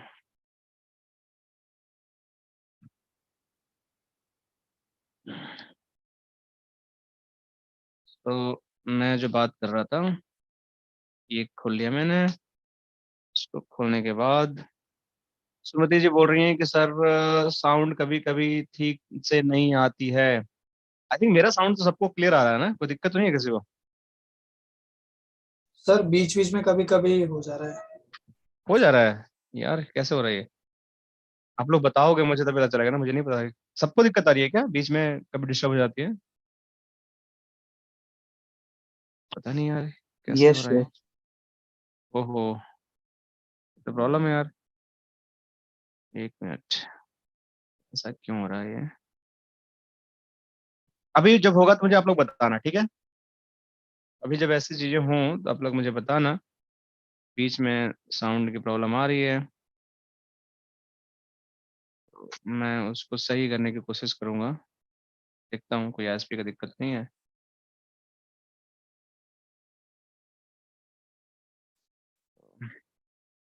मैं दोबारा से खोजना, पहले फिरोज जी को दिखा देता हूँ कि एक तो CH को दिखा दिया, अगर इनको VH में देखना है कैसे देखेंगे, क्या कॉन्फ़िगरेशन होगा।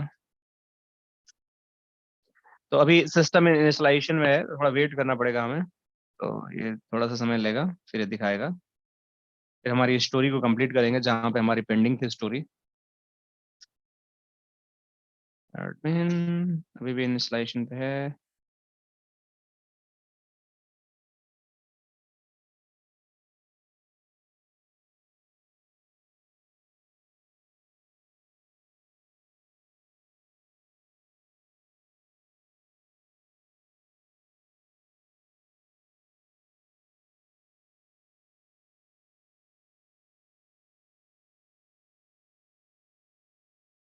तो आई थिंक अब हमारा इंस्टॉलेशन हो चुका है, एक बार देखते हैं इसको। तो ये मेरा सिस्टम रेडी हो चुका है, तो मैं इसको कनेक्ट करता हूँ, इसको करता हूँ लॉगिन। फिर से ये पासवर्ड मांगेगा चेंज करने के लिए। तो फिरोज जी अगर यहाँ पे आपको चेक करना है तो आपको सिर्फ सोरेन कॉन्फ़िगरेशन चलानी है। जैसे ही सोरेन कॉन्फ़िगरेशन आप चलाओगे तो आपको सारी इन्फॉर्मेशन आपको मिल जाएगा यहाँ पे कि आपके अंदर क्या VPN कॉन्फ़िगर है।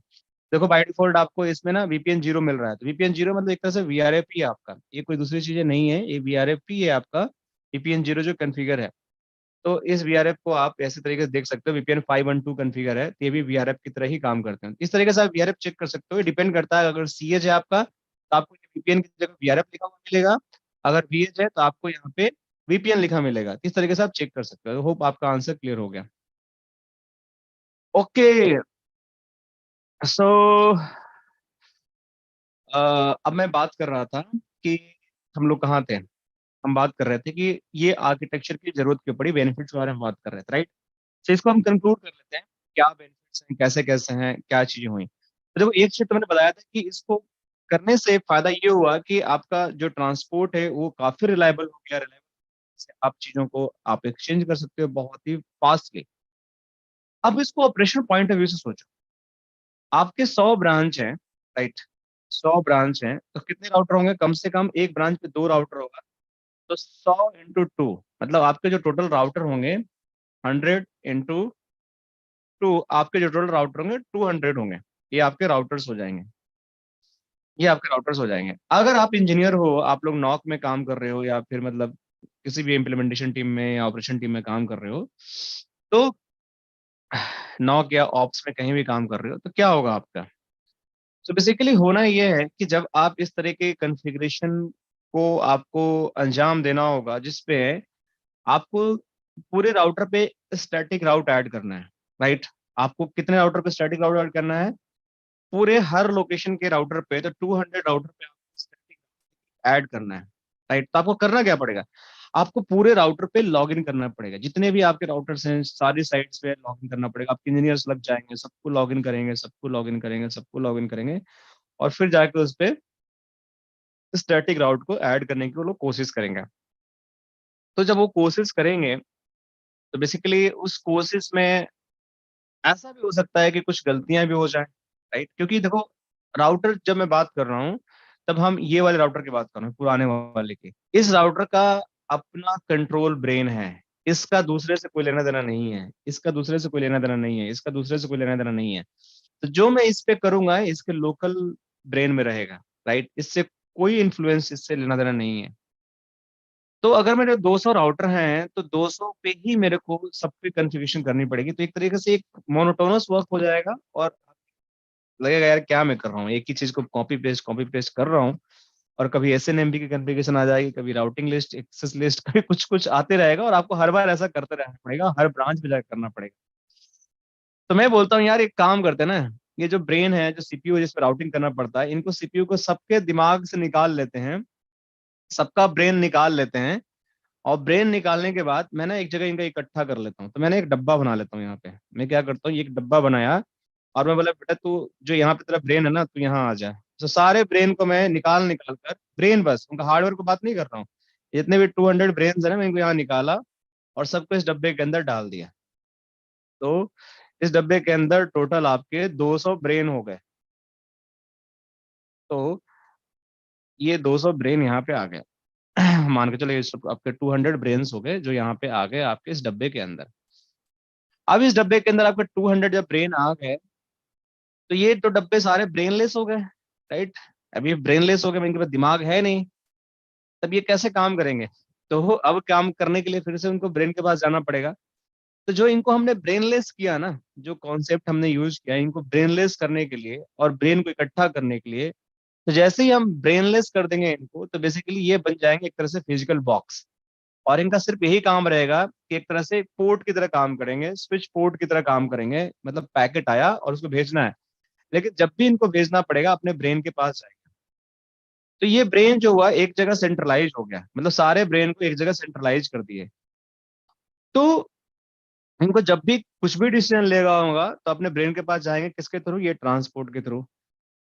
तो ये जो ब्रेन को हमने सेंट्रलाइज किया ना, इसी को हम बोलते हैं कंट्रोलर्स। मतलब आपका जो कंट्रोलर्स है उसके पास सारा ब्रेन और सोचने की कैपेसिटी होगी, और जो राउटर है वो डब्बा हो जाएगा, उसके पास कोई सोचने की कैपेसिटी नहीं होगी, जो हमारा आर्किटेक्चर बोलता है।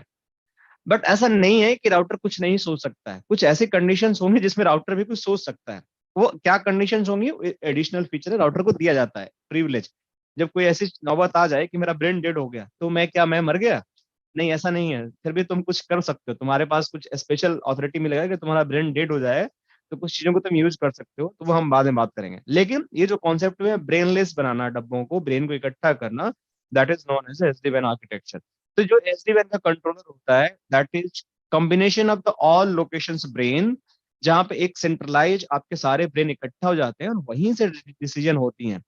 तो अब अगर आपको 200 राउटर पे राउटिंग इन्फ्लुएंस करना है, तो आपको एक ही स्टैटिक राउट डालने के लिए 200 पे लॉगिन करने की जरूरत नहीं है। आप सिंपली ब्रेन पे लॉगिन करो, और एक जगह लॉगिन करने के बाद एक राउट डालो, और एक ही साथ आपके 200 राउटर पे ये जाकर अप्लाई हो जाएगा। तो ये होता है centralize management. So this is known as the brain. ये एक फायदा हो गया कि अगर आपको कोई कॉन्फ़िगरेशन करना है, कोई ट्रबल शूटिंग करना है, तो आपको बार बार आपको हर ब्रेन पे लॉगिन करने की जरूरत नहीं है। आप किसी एक डब्बे पे लॉगिन करो, और वहां से जाकर आप चीजों को अच्छे से समझ सकते हो, और आप अपने ट्रबल शूटिंग को कंटिन्यू कर सकते हो। तो एक एग्जांपल हो गया। इसी तरीके से हमारे पास बहुत सारे बेनिफिट्स होते हैं। जैसे अब क्या होते हैं देखिए यहाँ पे, तो बेनिफिट्स क्या होते हैं कि आपकी जो नेटवर्क की कैपेसिटी होती है that is going to be improve. तो ये इम्प्रूव कैसे होता है, क्योंकि आपका जो ट्रबल शूटिंग है, आप बार बार जाकर 200 डब्बे पर राउटिंग चेक कर रहे थे, आप उसको ट्रबल शूट करने की कोशिश कर रहे थे, आप उस पर कॉन्फ़िगरेशन कर रहे थे, वो सब नहीं करना पड़ेगा। आप सिंपली बैठकर किसी कंट्रोलर पे, और वहां कंट्रोलर पे बैठने के बाद आप क्या करो कि उस कंट्रोलर के बैठने के बाद आप एक ब्रेन को यूज करो, और उस ब्रेन को यूज करके आप सारी चीजें मैनेज कर सकते हो, क्योंकि इस पे सेंट्रलाइज डैशबोर्ड आपको मिलता है, सेंट्रलाइज मैनेजमेंट मिलता है, सर मेरा सेंट्रलाइज। क्वेश्चन था, हाँ सर जैसे कि आपने बताया कि ये जो है वी मैनेजर सबको हैंडल करता है क्योंकि सारा ब्रेन इसके पास होता है सारे राउटर का। अगर मेरा कोई राउटर फॉल्टी, कुछ उसमें कॉन्फ़िगरेशन उड़ गई या कुछ मिसकॉन्फ़िगर हो गया, तो मुझे क्या कहते हैं वी मैनेज से उसको, वो CLI GUI मोड में है, अगर मैं मैनुअली उसको साइड पे कॉन्फ़िगर करने जाऊंगा, अगर मैं उसे करता हूं, तो जब तक वी मैनेज से परमिशन नहीं होगा, वो CLI में नहीं होगा, तो कोई कॉन्फ़िगरेशन इंप्लीमेंट होगी या नहीं होगी? अच्छा, very good question Arjun, really appreciate. तो आपका क्वेश्चन ये है कि आपका कोई राउटर, जैसे ये राउटर है और ये आपका फॉल्टी हो गया, राइट? जी।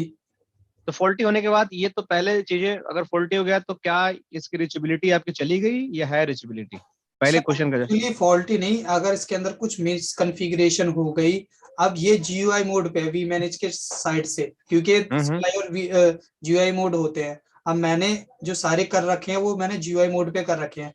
अगर हम्म कि मैंने हाँ अपने इंजीनियर को फोन करके बोला कि आप अपने एंड से कॉन्फ़िगर कर दो, हम्म और मेरी रिचेबिलिटी ब्रेक हो गई, ठीक है, तो उसको हम्म कॉन्फ़िगरेशन जब करनी है, जब वो GUI मोड में होगा, अगर मैं कोई भी कॉन्फ़िगरेशन इंप्लीमेंट कर रहा हूँ, उसमें लिखा आ रहा है कि GUI mode is not permitted, something like.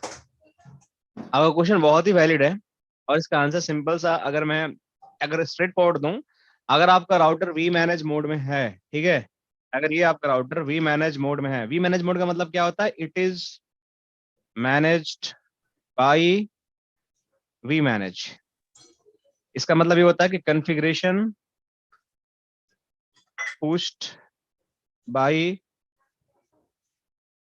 We manage. तो अगर ये वी मैनेज से कॉन्फ़िगरेशन पुश किया गया है इस राउटर पे, तो local configuration can't be permittable. ठीक है, तो ये आप लोकल कॉन्फ़िगरेशन नहीं कर सकते, आपका लोकल इंजीनियर नहीं कर पाएगा। क्लियर? कि आपको कोई चांस नहीं है कि आप इसको कॉन्फ़िगरेशन कर सकते हो लोकली, जब तक ये वी मैनेज में है। अगर आपको लोकली करना है तो इसको आपको CLI मोड में कन्वर्ट करना ही पड़ेगा। अभी कैसे कन्वर्टन होते हैं, ये it's part of our course, हम सीखेंगे, ठीक है? यानी क्लियर? सर कोई ऑप्शन नहीं है इसका? कोई ऑप्शन नहीं है, यू कैन नॉट डू, क्योंकि वी मैनेजमेंट में कैसे करोगे, आपको फिर वी मैनेज से ही कॉन्फ़िगरेशन करना पड़ेगा। जब तक मैं वी मैनेज से CLI मोड में ना डाल देता, अगर हाँ नहीं, जब तक CLI, आप वी मैनेज से CLI मोड में नहीं डाल देते हो, या फिर आप राउटर को ब्रेक कर दो फिर नेटवर्क से, तो अपने आप ही CLI मोड में कन्वर्ट हो जाएगा वो। नेटवर्क रिचेबिलिटी खत्म कर दो उसके। पंकज सर, वही एक चीज है, अगर आपका राउटर आइसोलेट हो गया तो ऑटोमेटिकली हाँ वो CLI मोड में आ जाते हैं। हाँ अगर हाँ, वो VMNS से हट गया तो CLI मोड में हाँ आ जाता है, तो आप उधर खाली आपका BGP जो कि इंटरफेस कुछ भी है, मान लो आप VMNS में शट डाउन कर दिया तो आइसोलेट हो गया, तो दोनों का आइसोलेट हो गया, तो इसको भी आप कॉन्फ़िगरेशन कर सकते हो CLI मोड में ऑफ करने के लिए। और ऑफ करने के बाद जब आप टेम्पलेट पुश करोगे तो आपका ऑटोमेटिकली जो VMNS मोड भी हो जाएगा, और जो सारे का हम्म सारा आपका जो कॉन्फ़िगरेशन वो VMNS का ही अपडेट हो जाएगा। बिल्कुल बिल्कुल करेक्ट धीरेन्द्र जी। तो ये बेसिकली आपको सिचुएशन ऐसी आ जाए तो आप ऐसे हम्म। ब्रेक करके कर सकते हो, लेकिन अगर आप हाँ जब हाँ। तक आप वी मैनेज मोड में है तब तक आप नहीं कर सकते हो, इट इज आपके नहीं कॉन्फ़िगरेशन नहीं लेगा ही नहीं। नहीं, वो कमिट हाँ नहीं लेगा आपका, राउटर भी कमिट नहीं हाँ लेगा। हाँ, कमिट नहीं लगा आपका। Clear Arjun ji? Yes sir, thank you. Okay, तो अब हम बात कर रहे थे कि हमारा बहुत सारे सेंट्रलाइज मैनेजमेंट हमारे पास ऑप्शन है, orchestration plane, management plane, in control plane, जो हम पढ़ेंगे एक एक करके सारी चीजें। उससे पहले जो हमारी बात है कि हम बात कर रहे थे कि बॉस, हमारा जो राउटर है, जो हमारा सिक्योरिटी, जो हमारा इम्प्रूव ऑफ द परफॉर्मेंस, ये सारी चीजें हो जाती हैं आपकी सिक्योरिटी की। अब जैसे नॉर्मल पहले राउटर होते थे, इसमें सिक्योरिटी का कोई कॉन्सेप्ट नहीं होता था, लेकिन जो SD-WAN राउटर होता है ना, उसमें सिक्योरिटी इनबिल्ट होता है, राइट? आप चाहो तो सिक्योरिटी को आप यूज कर सकते हैं, जैसे URL फिल्टरिंग करना आपको, आईपीएस आपको इंट्रूजन प्रिवेंशन सिस्टम इनेबल करना है, वो कर सकते हो आप। इस पे एसीएल लगा सकते हो, इस पे पॉलिसी लगा सकते हो आप। एक जोन से दूसरे जोन की कॉन्फ़िगरेशन को अलाउ या ब्लॉक कर सकते हो। जोन बेस्ड सिक्योरिटी आप इसमें कर सकते हो। तो ये सारे आपके फीचर्स होते हैं। लोअर कॉम्प्लेक्सिटी मतलब आपके नेटवर्क में आप इसको ऐसे समझो कि पहले जैसे मैंने एक बनाया था कि आपको बार बार स्टैटिक राउट डालना है, ट्रबल शूटिंग करना है, तो आपको कितनी सारी राउटर पे चेंज करना पड़ता था, बहुत कॉम्प्लेक्स ट्रबल शूटिंग होती थी। वो सारे चीजें आपकी यहाँ पे मिनिमाइज हो जाती हैं और आपका एसडी वैन में आपको एक सिंगल डैशबोर्ड होता है जहां पे बैठे बैठे सब कुछ दिखता है। और आपको वहां से आपको चीजें, मैं आप एक डैशबोर्ड थोड़ा सा खोल लेता हूँ ताकि आप लोगों को थोड़ा सा दिखा दूं। सर एक बार जो आपने कॉन्फ़िगरेशन कर रखी है वो वाला आप ओपन कर लो, मेरे को उससे रिगार्डिंग एक क्वेश्चन था। कौन सा है सीएलआई राउटर का कॉन्फ़िगरेशन? जो आपने लैब बना रखी है उसमें। अच्छा, इस लैब में, हाँ बताइए क्या क्वेश्चन है इसमें। सर इसमें जो आपका ये जो वी मैनेज है ना, हाँ इस हाँ, अगर एक बार पॉसिबल हो तो आप ओपन कर लो, तब मेरा क्वेश्चन था इसमें सर। कौन सा भी मैनेज ओपन कर बताइए। ये जीयूआई में ओपन करना था सर, इसका मेरे को एक बार डैशबोर्ड देख के ना वहां से। अच्छा, एक्चुअली वी मैनेज अभी ना हमारा अभी कॉन्फ़िगर्ड नहीं है, तो आज मैं ओपन नहीं, इस बिल्कुल भी जीरो। मैं आप लोग को दिखाने के लिए इस पे मैंने बिल्कुल कोई कॉन्फ़िगरेशन नहीं है। देखो इसको ना मैंने अभी कॉन्फ़िगरेशन नहीं किया, तो मैं अभी मतलब अगले क्लास से कॉन्फ़िगरेशन स्टार्ट करूंगा। उसको पहले मैं थ्योरी बताने वाला हूँ। देखो बिल्कुल खाली पड़ा हुआ है, बट मैं खोल रहा हूँ, रुको अभी आपको दिखाने के लिए वी मैनेज खोल रहा हूँ। आप पूछना, रुक जाओ 1 मिनट मुझे तो बस, सोच रहा हूँ, खोल रहा हूँ 1 मिनट रुको बस। क्लाउड 1 सेकेंड था मुझे। सर हम भी पार्टनर है सिस्को के, बट हमें डी क्लाउड का एक्सेस नहीं देते। नहीं देते। हाँ भाई यही प्रॉब्लम है, इसलिए थोड़ा प्रॉब्लम पड़ती है इसमें सब कुछ। एक एक मिनट रुको, मैं वही खोल रहा हूँ। मेरे पास है एक्सेस, मैं अभी वही दिखाता हूँ आप लोग को। डेवनेट डी क्लाउड, मेरे पास है एक्सेस सैंडबॉक्स का, तो मैं आप लोग को दिखाने वाला हूँ अभी। तो आप मुझे 1 सेकंड इसको लॉग इन कर लूँ, क्योंकि क्रेडेंशियल मैं एक्सपोज नहीं कर सकता। बस 1 सेकंड दो, बस इसको लॉग इन कर लूँ। तो log in with my Cisco ID, इसको मैं करता हूँ। ये बड़ी अच्छी चीज़ है यार इस सर पे। अगर किसी फ्रेंड से ले ले तो कुछ ऐसा तो नहीं कि हम उसमें कुछ नहीं नहीं नहीं, किसी से ले सकते हो कॉन्फ़िगरेशन कर, आपको जरूरत पड़े तो मुझसे मांग लेना, मैं दे दूंगा कभी आपको जरूरत नहीं कभी पड़ेगी। मिसकॉन्फ़िगरेशन का या कुछ ऐसा इशू इसी वजह से हमारे जो सीनियर है वो देते नहीं है कि कुछ सॉफ्टवेयर डाउनलोड कर लिया तो उनको कहीं पे ना करना पड़ जाए सिस्को के अकाउंट पे हाँ, ऐसा कुछ बात हो बात जाए। तो है, बात तो है, ये सारी चीजें तो है। मेरे पास डी क्लाउड का है, अगर कभी ऐसी जरूरत पड़े तो आप मुझे बताना, मैं आपकी हेल्प करूँगा। सैंडबॉक्स है, मैं यहाँ पे गया, तो मैं आपको एक वी मैनेज खोल कर दिखाता हूँ। मेरी लैब बेसिकली कॉन्फ़िगर होती है, बट समहाउ इस बार कॉन्फ़िगर नहीं है, तो फिर मैं आपको एस डी वैन के है ना, कहाँ गया, डीएनएस सेंटर हो गया मेरे पास। एस डी वैन कहीं दिख रहा है आप लोग? ऑलवेज ऑन, ये है ना सिस्को एस डी वैन, रिजर्वेशन वाला है, ऑलवेज ऑन ये रहा ना। मैं इसको खोल लेता हूँ। हाँ, एस डी वैन ऑलवेज ऑन, तो ये है हमारा एस डी वैन। इस तरह है यूजर नेम,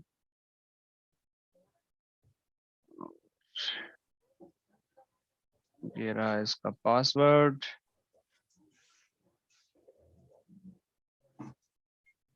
तो मैं वी मैनेज पे आ गया, ठीक है। तो हमारी लैब भी रेडी हो जाएगी, बट मैं चाहता हूँ आप लोग के साथ करूँ। हाँ, अभी देखिए वी मैनेज हमारा। अब बताइए क्या क्वेश्चन था आपका, हम वी मैनेज पे आ गए हैं। सर मॉनिटर में जाके एक बार, मॉनिटर में जाके, मॉनिटर वाले मॉनिटर में टैब जा, में जो ऊपर हाँ सेकंड हाँ हाँ, ठीक है बताइए। जाके, नेटवर्क में जाके, हाँ, सर इससे कुछ साइट अटैच हैं, जैसे हमारी साइट वन पे ही चली जाइए सर। ये सी एच साइट 1 पे चला गया, ठीक है। जी सर, अब इसके अंदर अपना इंटरफेस। इंटरफेस पे गया, ठीक है। जी सर, एक्चुअली यहाँ पे पता है प्रॉब्लम क्या है सर, हमारे जो है ना क्लाइंट है वो कहता है कि मुझे जो यहाँ पे डाटा चाहिए ना, अगर आप हम्म इथरनेट 1 2 पे क्लिक करोगे एक बार, समझ दे, फ्लो चार्ट यहाँ पे आना चाहिए, राइट। हाँ तो यहाँ पे जो है हमारा मंथली अगर हम फिल्टर लगाते हैं कस्टमाइज के थ्रू, तो जो हम्म डाटा है ना वो डिजिट में शो नहीं करता, वो ग्राफ में शो करता है, बट क्लाइंट कहता है कि ना मुझे चाहिए, क्या कहते ये हैं, है नहीं, यहाँ पे सही कर दो ना, देखो ना यहाँ पे क्या देखना है आपके, ये सारे ऑप्शंस हैं, ये केबीपीएस में, पैकेट्स में, ऑक्टेट में, ये चार्ट ऑप्शन के है ना, इसमें चेंज कर दो आप जो चाहिए।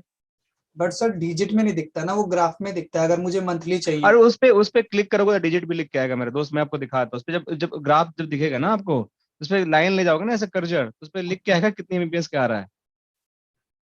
बट सर मुझे मंथली उनको देना होता है कि मेरा ना बीएसएनएल अच्छा। कोई भी एक्सवाई रेटेल का, और सॉरी क्या कहते हैं मेरा क्या कहते हैं जियो का, और हम्म एक दूसरा कोई आईएसपी है बीटी का, तो उसका हम्म। कितना कितना लिंक यूटिलाइज हुआ है। अच्छा, आपको डिजिट पे देना पड़ेगा, आप ये बोल रहे हो। डिजिट में, बट इसमें ग्राफ में शो करता है। हाँ, ये ग्राफ में शो करता है, यहाँ पे आप जो एक्सपोर्ट करने की बात कर रहे हो डिजिट का ऑप्शन है हाँ, नहीं जैसे है एक्सेल में इसमें। कुछ जगह यहाँ पर ऐसा है ना कि हमें एक्सेल में हम्म इनपुट मिल जाती है, जैसे कि हमें लॉक्स की एक मिल मिनट, जाती है। वैन थ्रूपुट में आपको, अब मैं आपको कैसे दिखाऊं। एक काम करते हैं, थोड़ा इसको होल्ड करते हैं, मैं आपको एक्सप्लोर करके बताऊंगा, कुछ ना कुछ ऑप्शन है यार, ऐसा नहीं है कि नहीं है, अब वो कहाँ है मेरे को थोड़ा देखना पड़ेगा। बट आपका जो क्वेश्चन सर बिल्कुल जैसे करेक्ट, आप हम यहाँ चाहते हो। पे एसीएल लॉक्स का देखें, जो नीचे हम्म था अभी आपने करा था एसीएल हम्म लॉक्स इवेंट्स, हम्म इसमें नहीं, इसमें दिखाएगा, इसमें दिखाएगा, इवेंट्स में दिखाएगा, आपके जितने भी इवेंट्स होंगे जो लेटेस्ट क्रिटिकल तो मेजर्स सर का इसकी दिखाएगा। जो है एक्सेल फाइल डाउनलोड हो जाएगी और जितने भी मेरे लॉक्स बने हैं वो एक्सेल में हम्म आ जाएंगे, ठीक है। बट हम्म उसमें कुछ ऐसा नहीं है। कोई बात नहीं, आप टेंशन मत लो, मैं हूँ, आपकी हेल्प करूंगा, ठीक है। नहीं होगा तो भी मैं पता करके आपको बताऊंगा कि कैसे निकाल सकते हैं, क्योंकि हम भी चीजों को एक्सप्लोर करते रहते हैं, आर&डी करते रहते हैं, तो दिस इज गुड थिंग, मैं इसको नोट करता हूँ। अपने ऑपरेशन में हम भी देखेंगे कि भाई ऐसा ग्राफ है कि नहीं है, वरना लैब में पहले देखता हूँ, फिर मैं आपको बताऊंगा, जरूर बताऊंगा, ठीक है, नेक्स्ट क्लास में इसके बारे में, ठीक है। आप मुझे याद दिलाना। ठीक है, ठीक है। ठीक है, थैंक ठीक यू है। सर। ओके। तो ये इस तरह के जैसे वी मैनेज है ना, जैसे अभी डैशबोर्ड खोलोगे तो जिसके बाद डी क्लाउड का एक्सेस है, अगर नहीं है तब ले लेना है दोस्तों, बड़ी अच्छी चीज है डी क्लाउड, आपको बहुत सारी फ्री चीजें आपको मिल जाएगी यहाँ पे। तो मेरे पास है एक्सेस, एंड मैं इनका एक तरह से बहुत अच्छे से यूटिलाइज करता हूँ अपनी लर्निंग के लिए और चीज़ों को समझने के लिए। लैब तो है ही है, ये फ्री लैब आपको 24/7 मिलती है, कभी भी आप जाकर कुछ भी चेक करो, कुछ भी बना लो, कुछ भी टेस्ट कर लो, तो ये सारी चीज़ें आपको यहाँ पे मिल जाएगा। आपको मतलब चीज़ें पता चल जाएगी, और जो चीज़ चाहो वो चीज़ आपको मिल जाएगा, जिस चीज़ की लैब चाहिए आपको उस चीज़ की लैब मिल जाती है इस पे। आपको चाहिए कि आपको एसीआई की करनी है तो भी मिल जाएगी, आपको डीएनए की करनी है तो भी मिल जाएगी, आपको आईज की करनी है तो भी मिल जाएगी, वीएचबी मैनेज की करनी है तो भी मिल जाएगी, मैंने सब कुछ सर ऑलमोस्ट सर एवरीथिंग। बस मैं एक चीज कहना चाहूंगा कि ये हम्म जो सेशन चल रहा है ना, ये यूट्यूब हम्म पर कहीं नहीं मिल सकता, जो चीज आपने बताई ना डी क्लाउड के बारे में, कहीं अच्छा। नहीं मिल सकती ऑल ओवर। बहुत अच्छा कोई session. Thank you, thank you, thank you दोस्तों, मतलब मेरा मेरा हेल्प होता है कि लोगों को करना, ठीक है। बाकी तो चीजें चलती रहती है, बट एक्चुअल अरे भाई इन्फॉर्मेशन इसीलिए सबको। तो पंकज सर का डिमांड ज्यादा है आज का डेट में। थैंक यू देखो भाइयों। अभी अभी स्टार्टिंग क्लास हुआ था और तुम हाँ। इतने सारा क्वेश्चन पूछा, फिर भी सर ने आंसर दे चला। तो ये मेरा सर काम का ही यार, खासियत है। मेरा मेरा काम ही यार, मैं क्वेश्चन को बड़ा मतलब मेरा क्वेश्चन से मैं घबराता नहीं हूँ।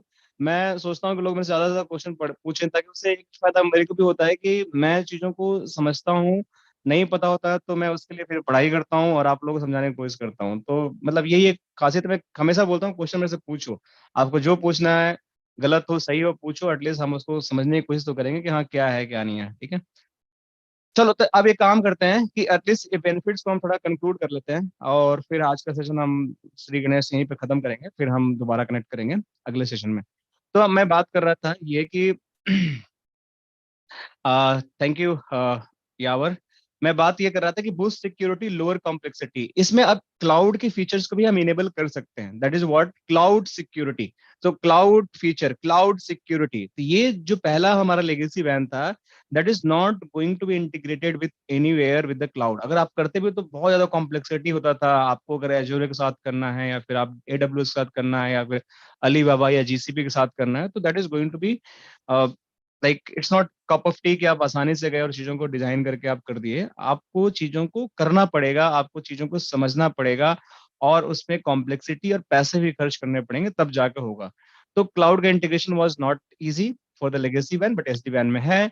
आपका कॉस्ट को मिनिमाइज करता है, क्योंकि आपको एमपीएलएस पे ज्यादा डिपेंडेंसी नहीं रखनी पड़ेगी, आपको एक ही राउटर से फायरवॉल के फीचर ले सकते हो, एक ही राउटर से आप राउटिंग कर सकते हो, आपकी मॉनिटरिंग हो जाएगी, सिंगल डैशबोर्ड जो आप अभी जो हम ये कर रहे हैं, सिंगल डैशबोर्ड से आपका सारी चीजें, जैसे डैशबोर्ड पे बैठे बैठे मेरा नेटवर्क कैसा चल रहा है, कौन से इंटरफेस पे क्या यूटिलाइजेशंस हैं, क्या अलार्म आया, क्या क्रिटिकल है, क्या इवेंट्स हैं, किसने क्या कॉन्फ़िगरेशन किया, ऑडिट लॉग, सब कुछ आप देख सकते हो। इसमें क्लाउड, जैसे क्लाउड ऑन रैम्प है for SaaS and IaaS application, ये सारी चीजें भी हम इसको समझ सकते हैं। तो दिस इज व्हाट हमारे पास बेनिफिट्स हैं। इसके अलावा आपका intent based networking, intent based मतलब जो मेरी चाहत है उसके हिसाब से नेटवर्किंग कर सकूं, राइट, कि आप अपने हिसाब से नेटवर्किंग कर सकूं। मैं चाहता हूँ इस तरीके से ट्रैफिक मेरा फ्लो हो, ऐसे नहीं है ऐसे जाए, वो सारी चीजें भी हम कर सकते हैं। प्रिडिक्टेबल एप्लीकेशन एक्सपीरियंस, मुझे कोई एप्लीकेशन है उसको मुझे यूज करना है, उसका क्या एक्सपीरियंस होगा, कितना स्लो है, कितना फास्ट है, कितना रिलायबल है, कितना अनरिलायबल है, उसको हम प्रिडिक्ट कर सकते हैं। कैसे प्रिडिक्ट कर सकते हैं? क्योंकि मेरे पास उसका हिस्टोरिकल सारा कुछ ग्राफ मिलेगा। जैसे वो अभी पूछ रहे थे अर्जुन जी ग्राफिक्स में कि उसका किस टाइम पे वो एप्लीकेशन का क्या हमारा यूजेज रहा नेटवर्क में, तो वो सारी चीजों हम यहाँ पे चेक कर सकते हैं। जैसे मैं इंटरफेस है, इस इंटरफेस की क्या यूटिलाइजेशन है, कौन सी क्यूएस है, क्या उसकी यूटिलाइजेशन है, कोई फ्लो है उसका क्या यूटिलाइजेशन है, कोई टॉप टक्कर वैन थ्रूपुट है उसकी क्या यूटिलाइजेशन है, कोई किस तरीके कोई डीएनएस है, सिस्टम है, इवेंट है, ट्रबल शूटिंग है, रियल टाइम है, सब कुछ आप चेक कर सकते हो, फ्लो का चेक कर सकते हो।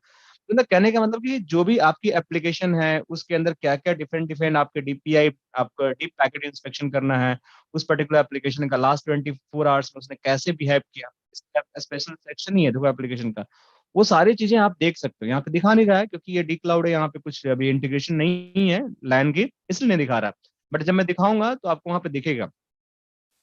फिर इसमें बात आता है कि application aware routing, that is advance feature, आपको कहीं नहीं मिलेगा। मतलब आपको फेसबुक पे आपको दो राउटर के दो पाथ हैं, राइट, मान के चलो कि ये दो राउटर लगे हुए हैं और इसके दो गेटवे हैं, एक आपका गेटवे आपका आईएसपी ये हो गया, एक आईएसपी ये हो गया, ये इंटरनेट से ऐसे कनेक्टेड है, ये ऐसे ऐसे कनेक्टेड है, ये मान के चलो एमपीएलएस है, ये इंटरनेट है।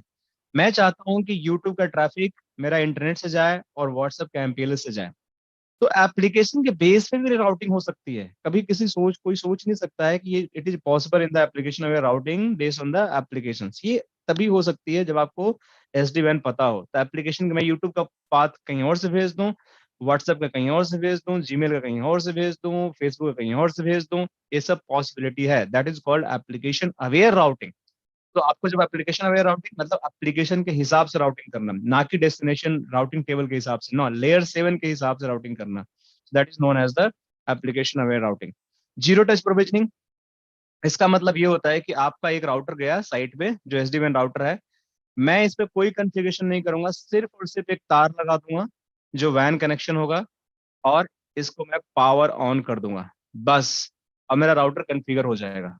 कैसे? मैजिक है क्या? But yes it is magic, होता है, ये होता है, ट्रस्ट मी, मैं करके दिखा दूंगा आप लोग को इसमें पूरी प्रोसेस की कैसे होता है, इसके पीछे क्या लॉजिक होता है, जिसको जीरो टच प्रोविजनिंग बोलते हैं। आप पहले एक राउटर ले जाते थे साइट पे, आपके इंजीनियर जाता था उस पे कंसोल लेता था, लेने के बाद उसको कॉन्फ़िगर करता था स्टेप बाय स्टेप, फिर उसको बहुत सारी तामझाम करनी पड़ती थी, आज भी आप लोग करते होगे। तो उसमें बहुत सारी कॉम्प्लेक्सिटी होती थी। आप वेबएक्स पे सेशन लेते थे या टीम्स पे या फिर आप जूम पे, फिर उसको आप कॉन्फ़िग भेजोगे, वो बेसिक कॉन्फ़िग डालेगा, फिर आप पूरी कॉन्फ़िगरेशन करोगे, फिर वो रैक में माउंट करेगा, फिर आपको केबल लगाएगा, पावर ऑन करेगा, तब तामझाम करने के बाद वो सारी चीजें वो आपको ऑनलाइन आएगी। लेकिन अभी एसडी वैन आप ले जाओ, सीधा डब्बा नया खरीदो, इसको पावर दो, एक केबल लगा दो वैन पे और ये डब्बा कॉन्फ़िगर्ड हो गया। कैसे? That is zero touch provisioning, ये हम पढ़ेंगे, this is part of our syllabus, ठीक है। जीरो ट्रस्ट फैब्रिक, इसको जीरो ट्रस्ट फैब्रिक क्यों बोलते हैं? इसको जीरो ट्रस्ट फैब्रिक इसलिए बोलते हैं क्योंकि बाय डिफॉल्ट जब एसडी वैन में कुछ भी आता है, राइट, वो सब कुछ डिनाय होता है। डिनाय का मतलब कि अगर मेरा एसडी वैन में बेसिकली कुछ भी आया, मतलब इसमें कोई भी ट्रैफिक आया, तो वो बाय डिफॉल्ट डिनाय होगा। मतलब उसको अपने आप को प्रूफ करना पड़ेगा कि मैं राइट पर्सन हूँ, राइट यूजर हूँ इसको एक्सेस करने के लिए। कुछ ना कुछ आपको दिखाना पड़ेगा। जैसे आप कंपनी में जाते हो, किसी में अनोन हो, आप अनजान हो या आप एम्प्लॉय हो, बट आपको गार्ड तब तक घुसने नहीं देगा कंपनी के अंदर जब तक आप ये नहीं दिखाओगे कि आपके पास वैलिड आईडी कार्ड है, या आपके पास कोई इंटरव्यू लेटर है, या कोई आपकी मीटिंग की आपकी कोई कॉपी है, कोई मैसेज है, कोई ईमेल है, या कोई आप ज्वाइनिंग लेटर है आपके पास।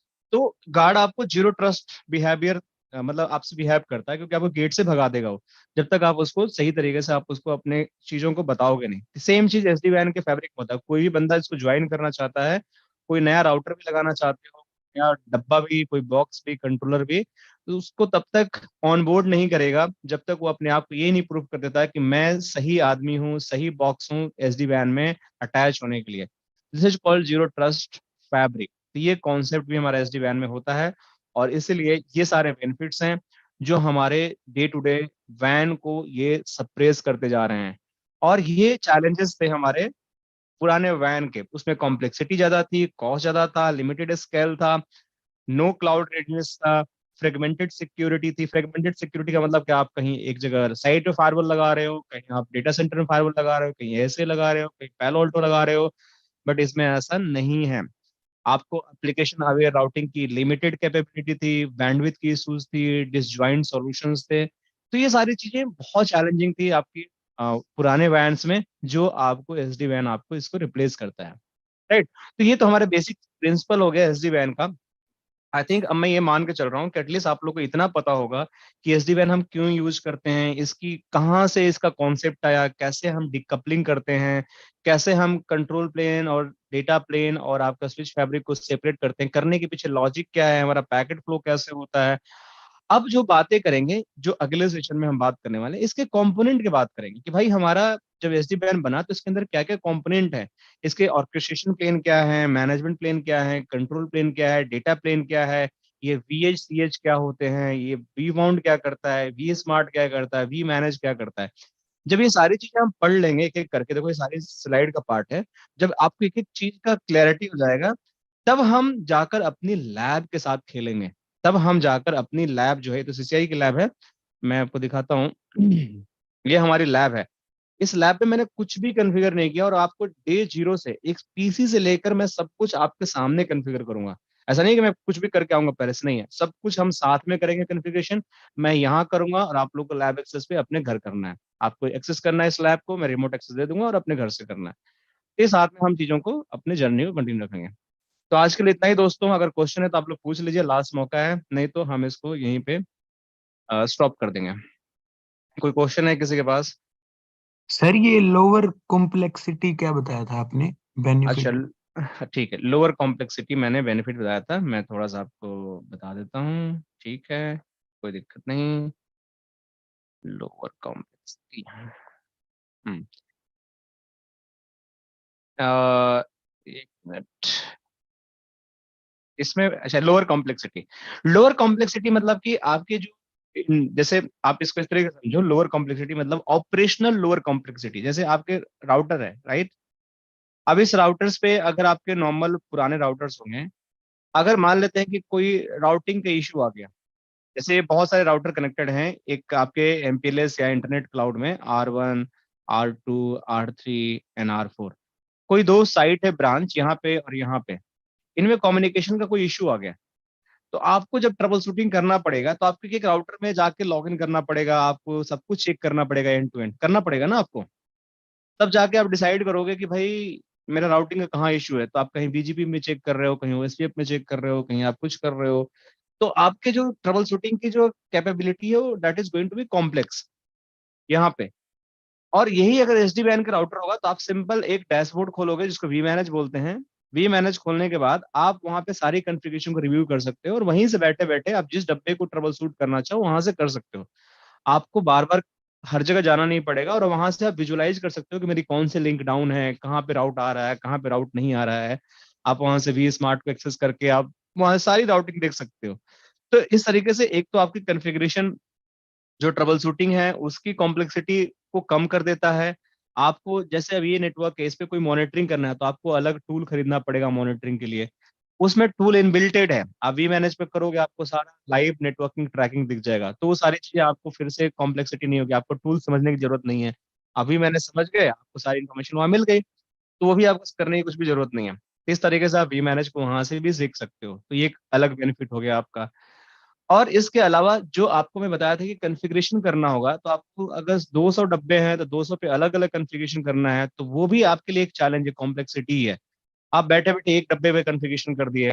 सपोज करो कि आपको आईओएस अपग्रेड करना है इन राउटर्स का, तो कैसे करोगे? आपको एक एक डब्बे का आईओएस अपग्रेड करना पड़ेगा करके। अगर मैं यही आईओएस अपग्रेड वी मैनेज के साथ करता हूँ, तो जितने डब्बे मेरे पास हैं उनको मैं एक बार में सिलेक्ट करूंगा। देखो ऑपरेशन में गया, यहाँ पे कहाँ है, एक मिनट, ये सॉफ्टवेयर अपग्रेड हो गया और मेरे जितने डब्बे हैं मैं इनको सिंपली सिलेक्ट करूंगा। इसमें ऑप्शन नहीं आ रहा है, इसमें रीड ओनली एक्सेस है, बट मैं दिखाऊंगा और एक बार मैं सबका आईओएस अपडेट कर दूंगा। तो ये एक बेनिफिट्स है। तो इस तरीके से आपके जितने भी प्रॉब्लम्स थे, मतलब जो वैन में जो आपको मैनुअल वर्क ज्यादा कराता था और आपको ज्यादा ट्रबल शूटिंग कराता था, वो सारी चीजें आपकी कम हो जाती हैं। इससे आपकी एसडी वैन की कॉम्प्लेक्सिटी है जो लोअर हो जाती है, इसलिए इसको हम बोलते हैं लोअर कॉम्प्लेक्सिटी। ठीक है Pankaj ji? Yes sir, yes. ठीक। Okay, thank you. कोई और क्वेश्चन किसी के पास, या इसको स्टॉप करें अभी? बताइए आप लोग, अगर नहीं है तो इसको हम करते हैं, फिर हम कनेक्ट करेंगे, अगले क्लास की इन्फॉर्मेशन मिल जाएगी आप लोग को। सर वो ठीक है। एनआरसी का हाँ, बैच होता है जो शाम को, वो कितने बजे स्टार्ट होता है? एक बार हम अभी ऑफलाइन बात कर लें। अभी कल तो हमने उसका डे 1 क्लास किया था, ठीक है। मुझे एक बार देखना पड़ेगा कि कितने एनरोलमेंट हो गए, उस हिसाब से हम सबसे बात करके टाइमिंग डिसाइड करेंगे। हो सकता है कि हम उसको दोपहर में कर लें और शाम में भी कर लें, लेकिन वीकेंड पे ही करेंगे उसको, ठीक है, एनआरसी का। ओके। ठीक है। वो यूट्यूब पे लाइव रहेगा ना सर? एनआरसी के कुछ सेशन यूट्यूब पे लाइव रहेंगे, सारे नहीं रहेंगे।